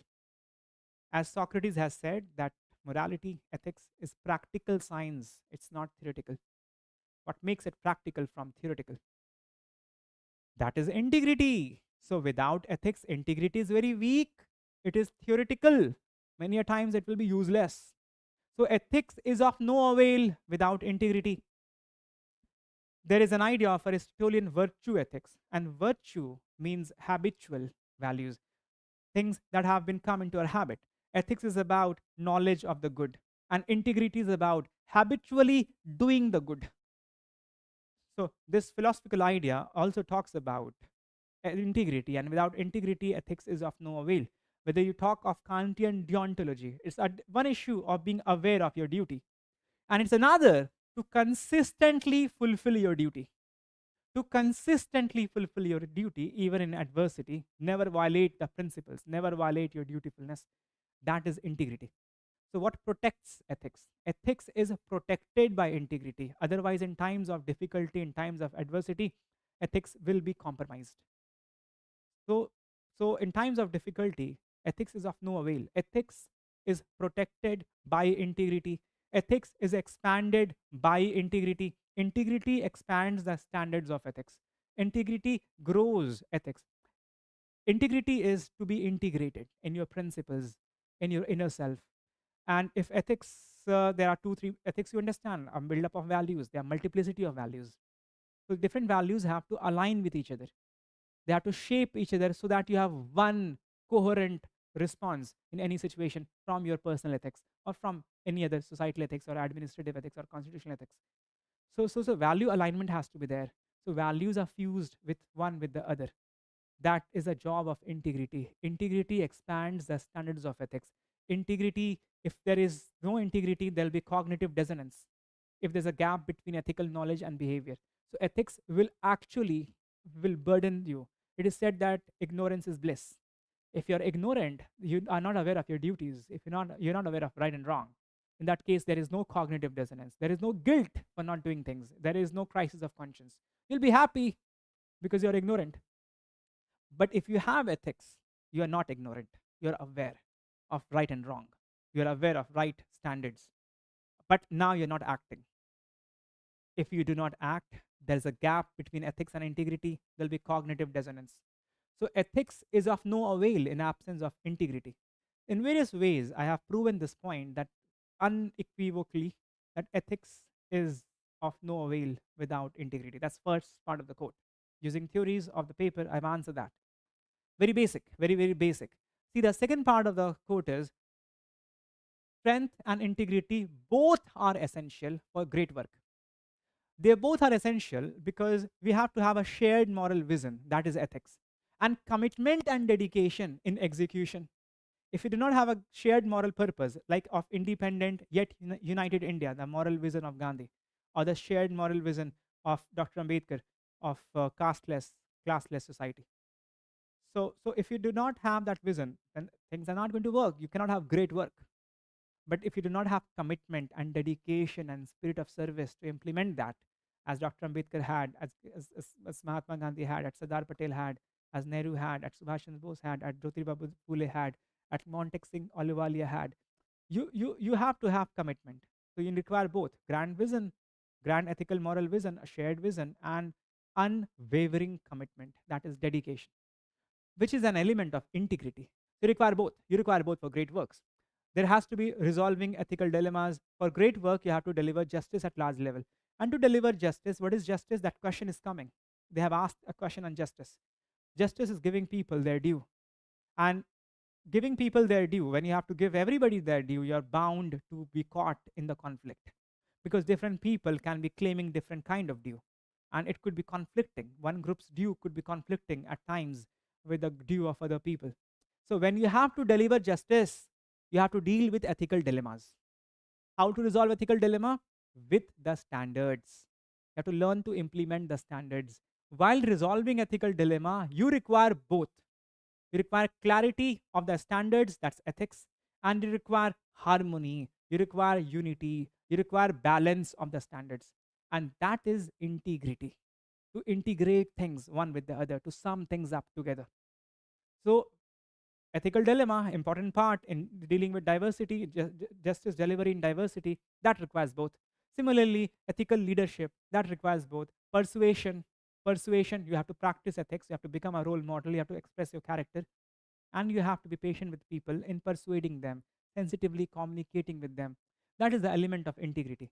For innovation, you have to work within ethical boundaries, you have to have ethics, you have to have empathy and compassion as well. Empathy fuels imagination and innovation. So for great work, you have to require these things. You require these things. For great work, you have to learn work on a larger scale. You have to work with persuasion, you have to work with leadership, you have to develop moral coherence. That will develop great work. And that great work will require both a great vision, great standard, and a great commitment and dedication and great innovative ideas. So for great work, you require both. It's a simple way. It's a very, very simple question, basically. But you can argue in 3-4 ways, actually, to answer the question. That is justification. Now you have to complement and give some prescription as to how to implement it. How to implement. The thing is that the quotation is saying of Sardar Patel that integrity is required as much as ethics is required. Both are required for great work. So the protection of both comes from aptitude. And that is the full title of your paper. The title of your paper is Ethics, Integrity, and Aptitude. Aptitude nurtures both ethics and integrity. Like moral sensitivity. I made you write as the first thing we did in the first question. Moral sensitivity. It is written in Bhagavad Gita, compassion is the root of all dharma. That's a translated word, compassion. You can translate that as sensitivity or empathy as well. Moral sensitivity is not just the beginning of decision making process and your judgment, it is the beginning of the ethical journey of a man as well. Moral sensitivity, that's part of aptitude. If you are more sensitive, you will reform the laws. For example, you will abolish slavery, you will abolish sati, you will abolish triple talaq. If you are sensitive, you will make better standards. If you are sensitive, then you'll also implement the standards. What nurtures both of them, ethics and integrity, is aptitude. So that would be the prescription. That will also be the complementary point for the quotation. Now I'm moving to the, you will have the chance to get hold of the PPT and read again after the lecture, but please read that. Spend some time reading this answer. It will be very enriching and it will give you a very rich content as well. You can find that pinned in the comment section once we are done with the session. Now, the third quotation. This is of great Immanuel Kant. UPSC has asked on question on categorical imperative of Kant earlier, but I was surprised and I was pleasantly surprised. This is a quote we quote so often in the class, and this is a quote of Immanuel Kant, the great Immanuel Kant, in the paper. In law, a man is guilty when he violates the rights of others. In ethics, he is guilty if he only thinks of doing so. There are three things: guilty, violating the rights of others, and thinking of violating the rights of others. First of all, you have to understand what is meant by guilty. Guilty means culpability. Guilty means that you have to take the responsibility of things. Punishment is implied by proving you to be guilty. So you are guilty, meaning now you will be punished. You are culpable. You have to take responsibility. Why? Because you have violated the rights of others. So first we have to understand, when you violate the rights of others, why should you be punished? Rights is one of the standard of ethics. It is one of normative ethics. The purpose of ethics is what? We have seen the third question, I believe, the second question. The second question was having two parts, that ethics develops moral behavior in human beings. Correct? So one of the normative ethics is rights. So when you protect the rights of others, or rights of others are protected by the state and co-citizens, then that leads to moral behavior. When your rights are protected, when you feel that you have been treated justly by the state, then you are ready to cooperate by the state. You are ready to have consensus. You are ready to do charity. You are ready to have trust people, work with people. So that brings peace and harmony. Now you understand there's a concept of corruption, as you do in GS2. You must be quite familiar with. But corruption there is in a narrow sense. There's a definition of corruption of World Bank, using public office for private gain. Of course, that's corruption. Corruption in real sense is disturbing the balance.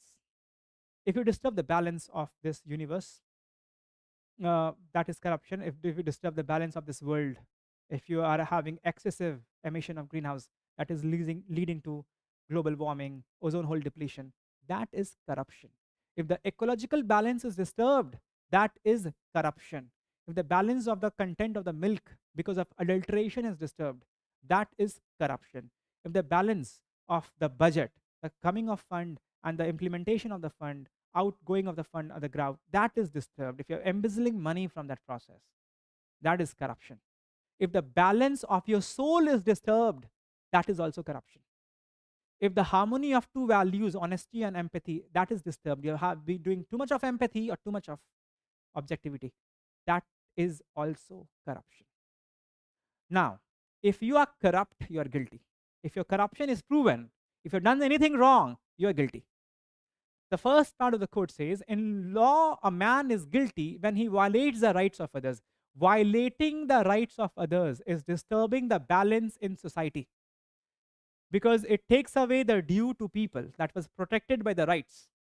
And when that happens, there is injustice. When injustice happens, then there is sense of relative deprivation. And then people do not cooperate. In that case, there is confrontation, there is strife, there is competition, there is war and violence. That disturbs the peace of society. And since that has disturbed the peace of society, and it will disturb the peace of society, you are corrupt and you are guilty of that. So you should be punished. When should you be punished? You should be punished when you disturb the balance. When you disturb the balance of society, the peace and order of society, you should be punished. That addresses the first part. Of course, you are guilty because you have disturbed the balance. How? By violating the rights of others. Protecting the rights is same as delivery of justice. And Aristotle has said that it is in justice that the ordering of society is centered. If you disturb the peace of the land, if you bring corruption in the land, you should be punished. That is the first part. The second part says, in ethics, he is guilty if he only thinks of doing so. And this is a very interesting part. Very interesting part. If you think of doing something, what wrong have you done? If you think of doing wrong, have you done something wrong already? If you haven't done something wrong, if you haven't disturbed the balance of anything, you should not be punished because that is not corruption. You should be punished only for corruption. The question is, by thinking wrong, what tangible wrong have you created in the universe? If nothing has gone wrong, then logically you should not be punished. There's a very high importance of thinking, and UPSC has asked question previously, I think in 2019, a quotation of Gandhi, and the quotation was, "Man is but the product of his thought. What he thinks, he becomes." Thinking is very important. If you have little philosophical exposure, you would know about Descartes, and there's a very famous quotation of Descartes: "I think, therefore I am." Thinking is a very important part of being. It's a very important part of existence. So thinking is very important. You do attitude. You do three components of attitude. There's cognitive component, affective component, and behavioral component. In the cognitive component, you have belief, you have knowledge, you have experience, you also have thoughts. Your thoughts develop your inclinations, your propensity, and that develops attitude. So your thought already has made you inclined in a particular way, and wrong thought has made you inclined in a particular way. So corruption already has happened. The inner inclination in a wrong direction already has happened. Your moral reasoning already got corrupted. Your thinking actually does the interpretation of your experience, and that decides how reasoning will operate. So something wrong has happened already. You're broken from within if you're having wrong thinking. You're compromising your character, you're compromising your reasoning, you're brutalizing your conscience, you're eroding your sensitivity, and you're developing a wrong inclination to act. And come the situation, you will act. You have developed a wrong attitude. Your existence, your being is decided by thinking. I think, therefore I am. That's the quote of Descartes. And the quote of Gandhi you're familiar with. A man is but the product of his thought. What he thinks, he becomes. So your becoming, your being, your existence is dependent on your thinking. It's a very powerful thing then. Then wrong thinking is an act of corruption. You should be guilty and you should be punished. So it's a very simple thing. Since you have done something wrong, you should be punished. Since you have done corruption, since you have disturbed the balance, so you should be punished. And you are punished. How are you punished? You are punished by cognitive dissonance. You are punished by crisis of conscience, by guilt, by shame, by low self-worth, by low self-esteem. You are punished. Sometimes that punishment is so huge that you go into depression, and sometimes you do suicide. You must have heard of Kevin Carter. Kevin Carter did a brilliant work of highlighting the famine in Sudan through photojournalism, but he was guilty in his conscience for not acting, only taking the photograph and leaving the country. But that photograph shook the consciousness globally, and help started coming in to the poor African country Sudan. But thing is, he did not do anything by his own self. So the thing is that you have to take moral responsibility, and thoughts are very powerful thing. In all religion, it is suggested that do not have wrong thinking. And it is psychological experiments have proven that the stories that children hear at childhood, the children's story, they have huge impact on behavior as an adult. Nothing goes away. There is nothing that you take in comes out. There is no attrition of your memory. So everything eternally impacts you. So your psychology develops in adulthood based upon what you have consumed in your childhood. So the content, your information, your thoughts, your belief, they are going to decide your existence, your being. So you have to keep that pure. Adulteration in that should call for punishment. That is really a crime. All right, so that is the understanding of quotation. I've broken it down into the terms. Guilt is culpability. It's taking responsibility for wrongdoing, and it's corruption, and that calls for punishment. That's the understanding of guilty here. Violating the right of others is wrong because it undermines the social contract. It infringes on the human dignity and autonomy. It creates an imbalance in justice and fairness in society. It disrupts social harmony and order. So that's corruption. If you violate the rights of others, that should call for punishment. So punishment is justified. It serves as deterrent. It upholds rule of law. It also gives a retribution. It gives closure to the victim. So you should be punished. You should be punished, and by law, you are punished. This is the first part of the quote. The second part is that what's wrong when you have wrong thoughts? I think, therefore I am. I gave this quote of Descartes. A man is but the product of his thought. What he thinks, he becomes. That's the importance of thinking. You know that the thoughts influence decision making, thoughts influence attitude, thoughts influences your inclination for action. So cognitive attitude is developed by your thoughts. You know these things. So that's the importance of thought. Immoral thinking must be considered as a form of corruption. It destroys your character, it brutalizes your soul, it develops a wrong disposition, the wrong cognitive attitude, disturbs the harmony of our soul. Harmony of a soul was a concept given by Plato. He says that soul has three parts: reason, emotion, and desire. And there should be harmony. There should be right amount of reasoning, and reasoning must be supreme. Wrong thought doesn't let you reason properly because the experience and the informations, they are interpreted by the thoughts that you hold. So this is disharmony of soul. Man comes inclined to seek the truth, but the wrong thoughts will prohibit you from seeking the truth, from achieving the good. It destroys the goodwill. Goodwill in the Kantian philosophy is the highest thing. And there's a one peculiar thing about the second book that Kant wrote on morality. He says that the only thing in the entire universe which is good in itself without qualification is goodwill. Knowledge needs qualification. How you are using knowledge. Knowledge should not be used for cybercrime and for deceiving people. Any skill that you possess, whether that's leading to human well-being or not, so it requires qualification. Knowledge requires qualification. Utilitarianism requires qualification. Your brilliant state of mind, your calmness also requires qualification. If you're very calm, Kant's right in his book that you can become a very good assassin. A calm person can actually take a shot with high accuracy. So how you're using your calmness, it requires qualification. What does not require qualification is willing good for others. That doesn't require any qualification. Goodwill is compromised by your biased, immoral thoughts. So that is doing real corruption actually to this universe. That is real. These are not theoretical things. These are real. These are just preceding behavior. And based upon this, the behavior will come and the corruption is known. When you do the test, you know the corruption. Unless the test hasn't revealed, it doesn't mean corruption is not there. If your attitude has developed, if prejudice has developed, if biasness has developed, if conscience has been eroded, if sensitivity is gone, if reasoning is gone from society, society is already corrupt. And that calls for guilt and accountability, and that's called for punishment. That's what the quote means.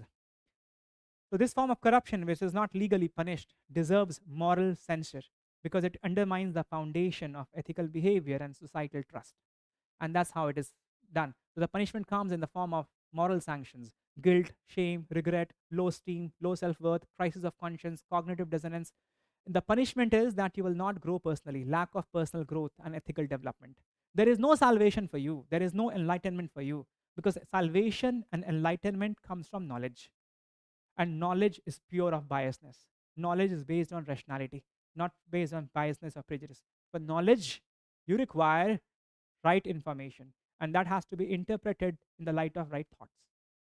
Right thought will stop you in the process of, wrong thoughts will stop you in the process of enlightenment and salvation. So that's also a form of punishment. Sometimes there's a loss of social repute and trustworthiness. That is also a social sanction. That's also a form of punishment.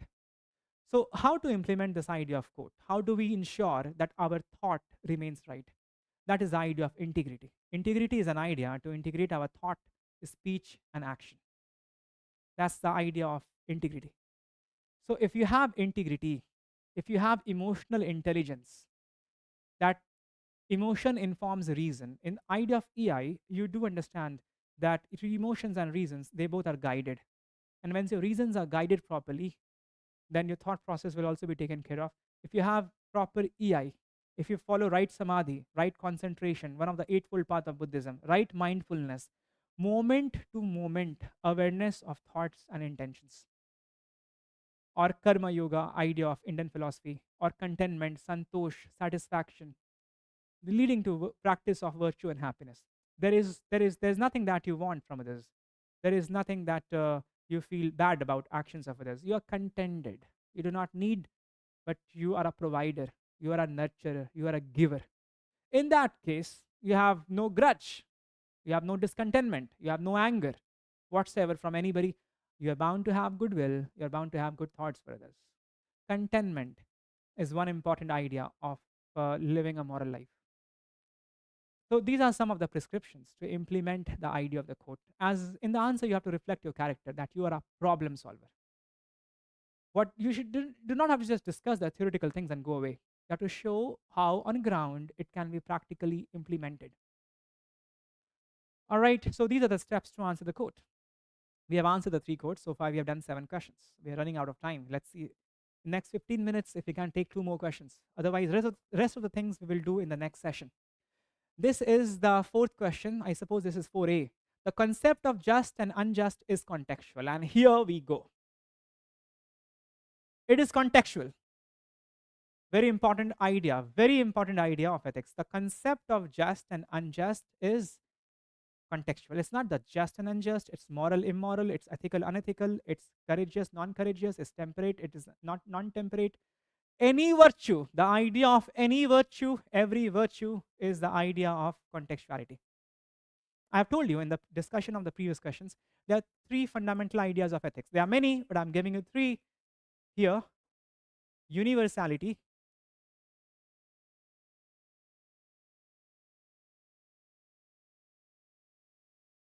contextuality, and obligation. In the previous questions of Swami Vivekananda quotation, you remember that bring it in, but in your own way. Bring it in. You have to bring it in. Learn everything which is good. Why? You ought to. What is good must be part of your character. Ethics has to be universal. Everybody has to follow the good principles.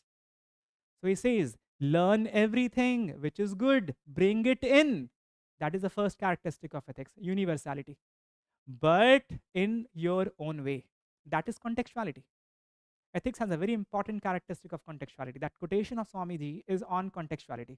But this question is also on contextuality. The subsequent question is also on contextuality. This question says that the concept of just and unjust is contextual. The concept of just. First of all, what is the concept? What is the concept? There are many theories of justice. Many theories of justice. Plato has given a theory of justice. Aristotle also has given a theory of justice. We have theory of justice of capability approach of Martha Nussbaum, of Amartya Sen. We have theory of justice as fairness of John Rawls. There are many, multiplicity theory of justice. But I'll go with the fundamental and the root theory of justice, which is of Aristotle. He says, the question says, concept of just. We'll come to the second part later on, why it is contextual. But first, what is the concept of just? Justice, according to Aristotle, is giving people their due. That's a sweet and simple definition of justice. Giving people their due. That is justice. And he corresponds this idea of justice with his golden mean principle, giving what is due, not less than what is due, not more than what is due, but giving what is due. But the thing is, it's a very vague definition. The problem with simplicity is sometimes the explanation may be missing. And what is due to people? You can wonder, what is due? Fundamental rights could be due by the state to the citizens. Right to education, good health, right to information could be due. Right to any right to live in a pollution-free environment, any fundamental right that could be due. So who will decide to what degree what is due? So far in India, right to education was not there. Was it not due? Right to information was not there. Was it not due? So how is the due going to be implemented, and to what degree the due is to be given in the present context, depending upon how much resources you have. Right to information previously was there in the constitution, but it was in DPSP. And it was supposed whenever the state develops the capacity to provide free and compulsory education, it will provide. It came a little late, but it nevertheless came with the development of capability of the state. Previously, it was not kept in fundamental right. Why? Was it not due? No, it was due, but you did not have the capacity to provide it. What is that? That's contextuality. What is that? That's using wisdom to implement the principle of ethics. So, justice, according to Aristotle, is giving people their due. What is due to people is to be identified using human wisdom, according to the context. So, read the question again. The concept of just and unjust is contextual. I'm not reading further, I'm just handling this small part of the question. It is contextual. There are many theories in ethics that you do as you found in your foundation class, which talks about contextuality. It does says that things are not rigid. Ethics is not absolute. Ethics is not rigid, but ethics is also not relative. Rigidity is on one end of the spectrum, and relativity is on the other end. Rigidity means that the principles are fixed, and without changing of a dot or an iota, you have to follow what the principle says. That is rigidity. That's absoluteness. That's not the idea of ethics. और ethics में ये भी नहीं है कि जो करना करो. You're absolutely free. Choose your principles. There is relativity. I may not see the goodness in you, but you can see the goodness. So good for you, and you follow it. That's not ethics. Ethics is not relative. Ethics is universal but contextual. There are certain things which is good for all human beings. Freedom of speech and expression, good for all. Dignity, good for all. Justice, good for all. Respect, good for all. Inclusiveness, good for all. Cooperation, good for all. Shared humanity, good for all. These are universal aspects, and everybody has to adhere to it. But the application, right application, how exactly it has to be done, has to be done with proper context. That's what the question is saying. So there are many theories that support this idea. And I've told you that in the second step, once you have introduced the terms, you have to support the idea of the quote or the statement with some theories. I have many theories. You do not have to use all of them. One or two will do in your answer. For example, in John Rawls' theory of justice, justice as fairness, there's idea of contextuality in the difference principle. John Rawls do, if you're aware of the principle. There's a difference principle that asks to make special provision. Now, to what degree you will make the special provision for the weaker section of the society, that's not specified. That is to be decided by the wisdom of people. And human beings have to act as principal PAL in implementing the principles. So we have to take the judgment call. We have to decide things based upon the scenario. That is why Aristotle used to focus too much on wisdom, on practical wisdom. He said it is the highest virtue. To decide tatkal in the situation, take a judgment call and implement that requires wisdom. We also had that scene in the beginning of the class in ethical decision making. That's a very important stage, that you decide what to do depending upon your analysis and the context. In Amartya Sen's capability approach, you have to develop individual capability. But what constitutes a valuable life and necessary capability can vary across the cultures. In Madison Young's idea of justice and the politics of difference, justice should address structural inequalities. But understanding of oppression and what constitutes just treatment, that depends on the context. You can bring patriarchy, you can bring glass ceiling to that effect of discrimination. So understanding the nature of oppression, that changes from society to society. But removal of discrimination, non-discrimination, universal principle. How to implement non-discrimination, that depends on the context that you're dealing with, because discrimination can happen in various ways. In the Martha Nussbaum's idea of frontiers of justice, where she extended the Rawlsian idea of justice to include disability, nationality, and other things, the element of contextuality is there, recognizes the different contexts like disability, cross-border issues. In communitarianism, this philosophy that highlights that justice is rooted in community values and shared understanding. There's a huge element of contextuality here, that justice depends on specific traditions and values. If I talk of Aristotle himself, Aristotle has talked about golden mean principle. And it's very interesting. Golden mean principle, the idea is to not go to the extremes. Why should not you go to the extremes? If you go to the extremes, you lose sight on many things around the mean. So don't go to the extreme, meaning that you have to work with many things together. To work with many things together, you have to take the contextuality into account. So this golden mean principle of Aristotle is to decide what is courage. He is never given the fixed definition of courage. Courage for a soldier would be different than a courage for a civilian. It will be different than a courage for an artisan or a farmer or other civilians. It will change according to your profession, according to your context. So the golden mean principle is actually taking consideration of the contextuality. The idea of anekantavad, this Jain doctrine, this that the truth can be multifaceted, and there are many truths and many ideas of truth. That is the idea of perceived difference that we have if we look at truth from one point of view. But there are other aspects of truth from other point of view. We both may be right, but we may both look different perceivably. That is the idea of anekantavad. So you have to look at the context of what you're discussing. What applies in this context may not apply in other contexts. So what you're applying in other contexts, I'm applying other different principle in this context. We both are just. Why?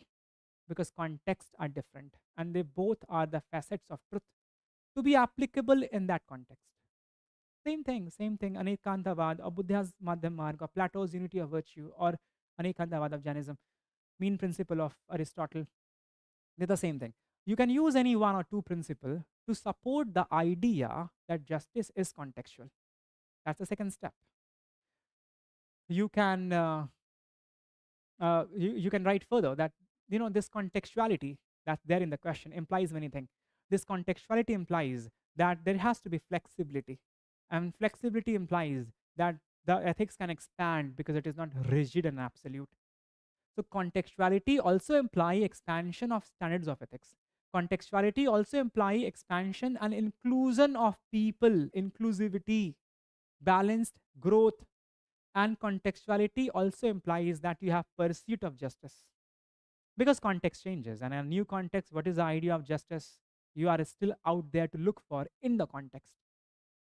So the pursuit of truth is still held. Remember that part in metaphysics. Man comes with a drive to seek the truth and pursue the good. If the context changes and you're looking at the context, what you're pursuing is a yet different idea of truth. So contextuality is essentially moral because contextuality is intricately linked with other fundamental tenets of morality. If ethics is not contextual, man, it cannot be moral. If you make it rigid, if you make it absolute, it cannot expand. It cannot cater to the particular needs of people. You will lose the pursuit of the truth, the drive to seek the truth and to pursue the good in you. These important ideas will go away. There will be no inclusiveness of people if your truth ideas cannot be expanded, if your ethics cannot be expanded. So it has to be contextual, it has to be flexible, it has to expand, it has to include others, it has to become the source for human well being. So that's why ethics has to be contextual. Now, with that theoretical argument, you answer the first part very, very compellingly. The concept of just and unjust is contextual. What was just a year back may turn out to be unjust in today's context. Now, I'm giving you some example for this. It was, for example, in COVID-19, during the height of COVID-19 pandemic, strict lockdowns were largely seen as just because the context was such. But as the pandemic wave wanes away, situation improves, similar restrictions are increasingly viewed as unjust infringement on personal freedom, freedom of right to movement. So what was just a year back may not be just now.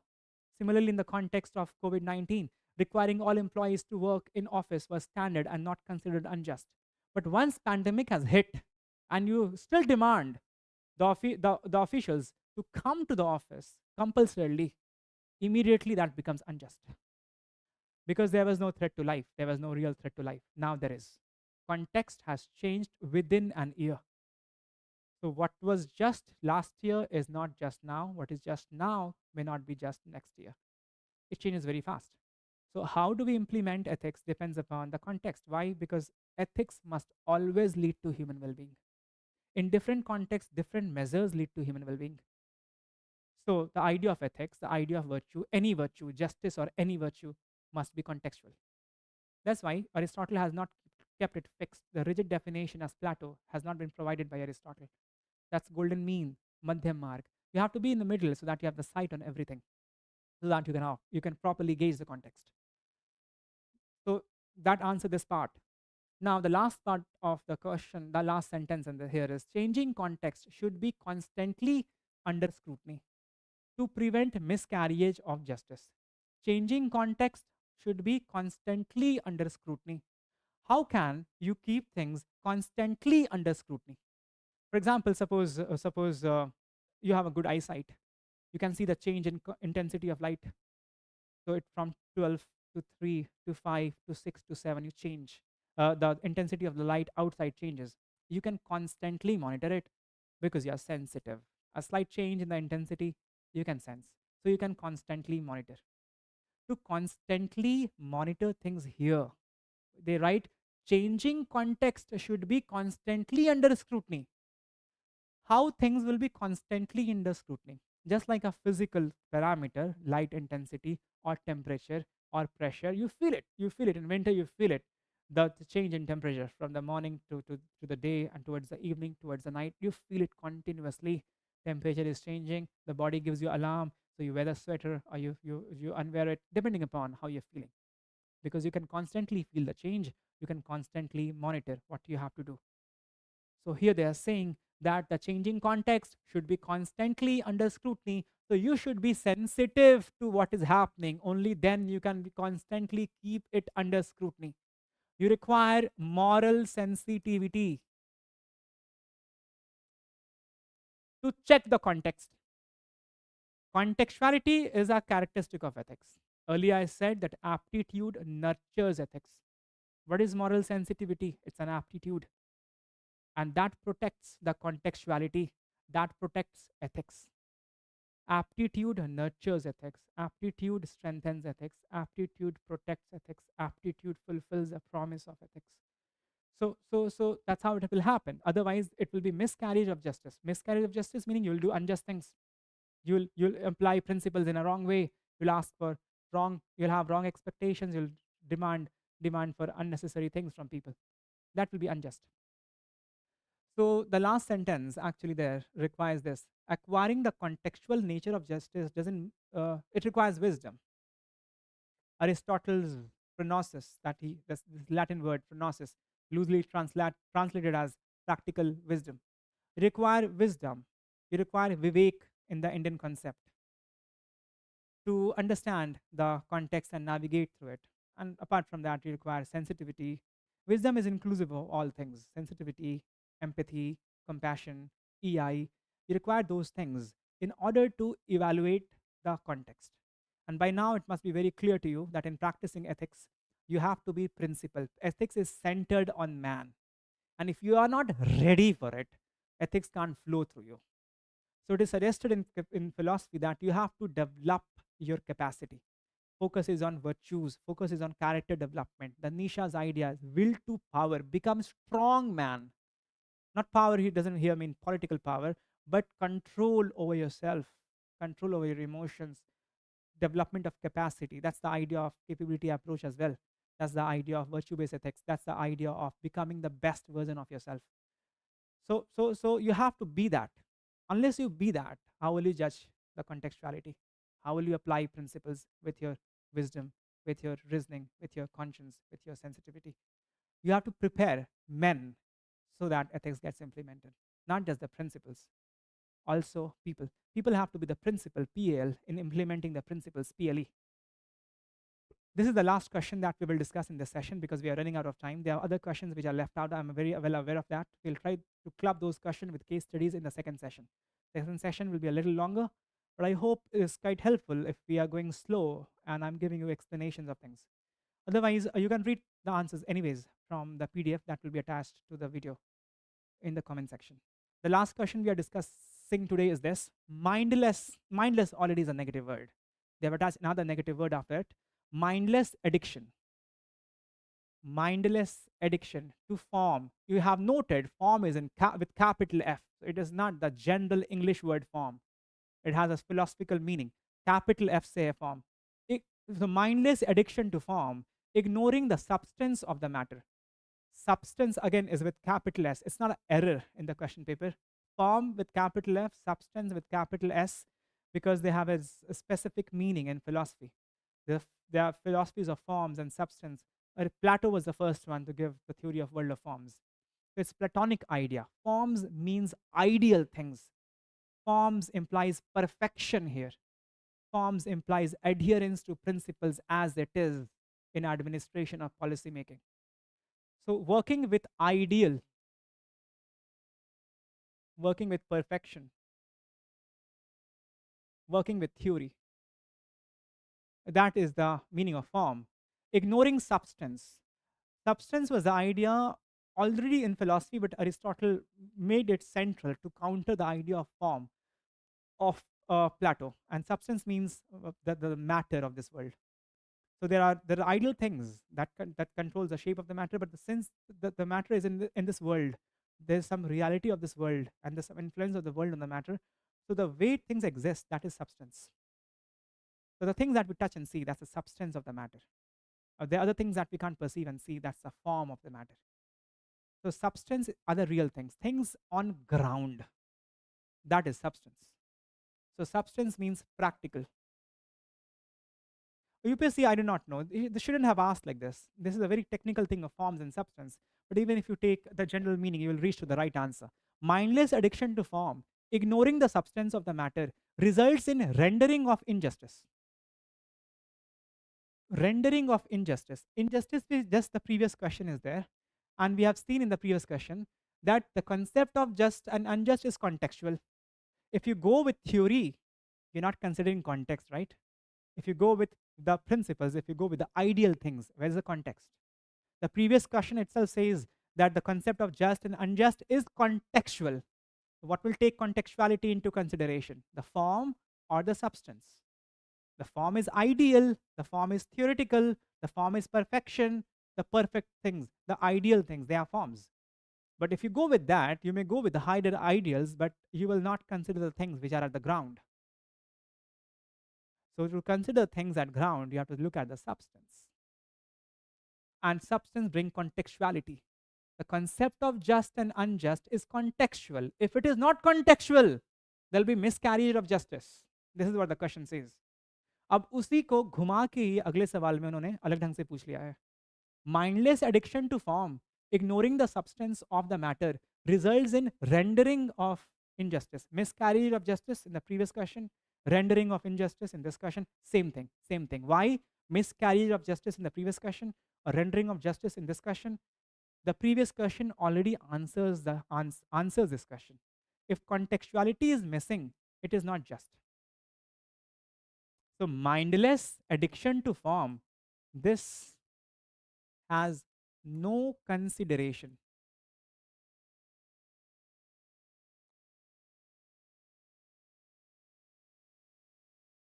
to contextuality. And I've given you enough moral arguments to support that contextuality is extremely important for justice, in general for ethics. So using that content, we can easily conclude that if form, we have mindless addiction to form. Addiction, you are just addicted to it. You know nothing else. In any situation, you just go to the forms and try to apply as it is with no other considerations. So you have no contextuality. So that will lead to miscarriage of justice, rendering of injustice. Substance is what brings contextuality, but you ignore substance. So you're bound to not have the right idea of justice that will render your action as unjust. Then the question is further says, a perceptive civil servant is one who ignores the literalness and carries out true intent. Perceptive civil servant. It is not a coincidence that they are using this adjective. Perceptive civil servant. They're not saying moral, intellectual, well-trained civil servant. Perceptive civil servant. Because it all begins in perception. Because it all begins in sensitivity. I told you, sensitivity is the foundation of ethics. It's the most fundamental aptitude. It is what protects aptitude, ethics, and integrity. So you have to be perceptive, meaning you should be perceiving it. You should perceive it. In the previous question, they have written the same thing. I do not know how they have framed the question. It's the same thing. See, in the previous question, it is the same thing. Changing context should be constantly under scrutiny. And things will be constantly under scrutiny if you are perceptive. If you're not perceptive, you will not perceive the change. Then you can't scrutinize things. For you, things are same, just the same. For things to be constantly under scrutiny, you have to be sensitive. In other words, you have to be perceptive. Sensitivity, so you perceive things. To be sensitive or to be perceptive is the same thing. So using sensitivity is your faculty, and perception is a phenomena. Being perceptive is verb, and this is regarding your noun, your existence. So moral sensitivity is to perceive things. To be sensitive is to be perceptive. So they also says that here that you have to constantly scrutinize things. Since you have to constantly scrutinize things, इसलिए यहाँ पे लिखा हुआ है a perceptive civil servant, because a perceptive civil servant can perceive things continuously and then he can scrutinize things continuously. Is one he ignores the literalness and carries out true intent. Examine the statement. Half we have examined already. Half I'll examine with you now. And with that, gracefully, we will end the class in 2-3 minutes. First of all, I must inform you that this is a repeat question. Same question UPSC पूछ चुकी है already. In 2020, this was the question. I read the question and you tell me if it is repeated. The rules and regulations provided to all civil servants are same, yet there is difference in the performance. Positive-minded officers are able to interpret the rules and regulations in favor of the case. Positive-minded officers are able to interpret the rules and regulations in favor of the case and achieve success, whereas negative-minded officers are unable to achieve goals by interpreting the same rules and regulations against the case. So it's your interpretation. How would you interpret? You will interpret for human well-being. You interpret any laws for human well-being. That's the purpose of ethics.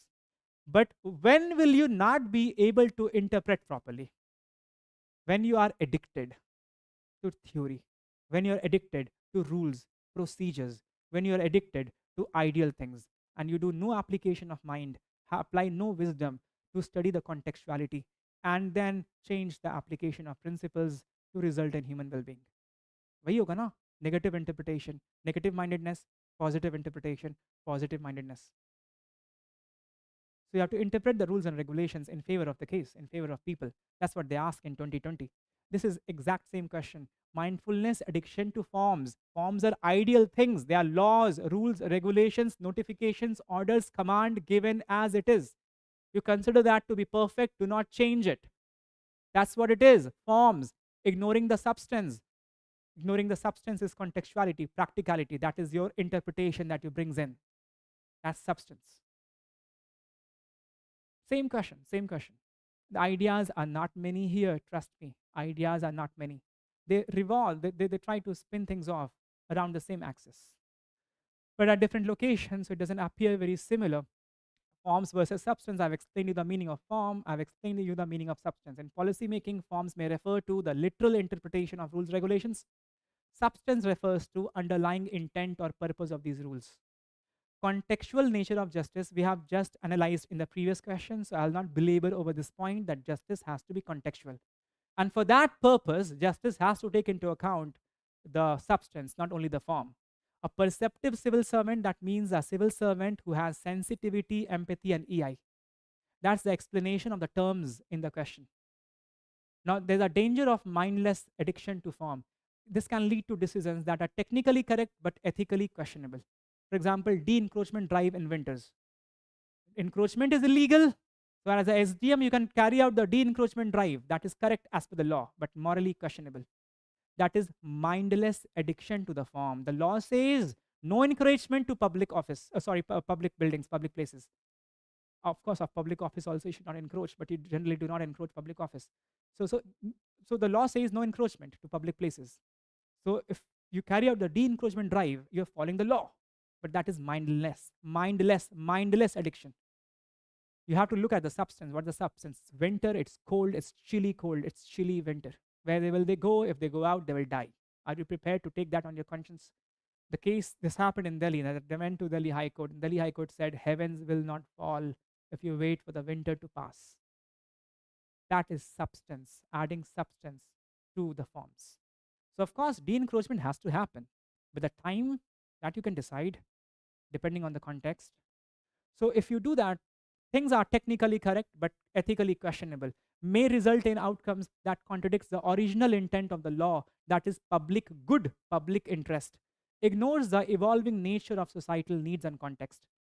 That's a problem. The importance of contextuality I've given you in previous questions already. And there's a huge role that a civil servant has to play, and he has to be perceptive. If he is perceptive, he recognizes unjust act. If he is perceptive, then he takes the information and he will be emotionally connected to the ground. And that emotional connection will act as motivation. If he is perceptive, he can take the information that can further be processed and he can take the right judgment and right course of action that can result in reform. If he is perceptive, he understands the spirit behind the laws. He interpret and apply the rules in such a way that leads to public interest. He balances the procedural correctness with substantive justice, which is what the Supreme Court works with. I have some examples that you can read here. That is a case of mindless addiction to forms and ignoring the substance. So we have to apply this in practical life as we write in the conclusion, the prescriptions in governance, you can apply it by balancing the idealism with pragmatism. You can have both the element of essence and appearance. The explanations are given here. You have to evolve the interpretation. As what does that mean? For example, Supreme Court has evolved the interpretation of Article 21. So that's the Hegelian concept to interpret the laws through dialectic method to take the social context also into account. So that's what the court does. Supreme Court has expanded Article 21 and add meaning into the articles of the Constitution. What is that? So if it change context, that has to be incorporated. The pipe supply drinking water, that's part of Article 21 by Supreme Court judgment. Right to go to the foreign countries using a passport. That's the part of Article 21. Right to live in a pollution-free environment, part of Article 21. These things are being added depending upon the context. So your forms are still there, right to life. It's Article 21 is right to life, the principle, but the substance are being added to the form. So that's what it has to be done. And if you have this idea, if you come out of Maya, and as Indian philosophy, there's an idea of Maya, illusion, and you can see the right thing, you can perceive things properly, then that's going to solve the problem of the question of forms and substance. Although I tried my level best, but we couldn't complete section A. But I think there's no shame in that. We did enough learning in this 2.5 hours. In the next session that we'll plan either on Saturday, if possible, not possible, then on Monday. That will be a longer session to be covered rest of the questions of section A and case study as well. We'll try to go a little faster in that session. So any question before we end?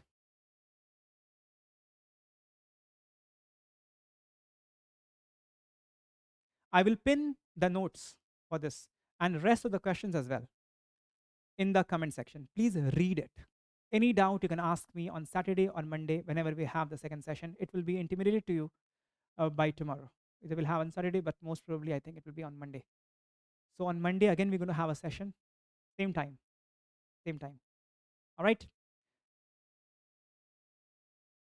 Any question before we end?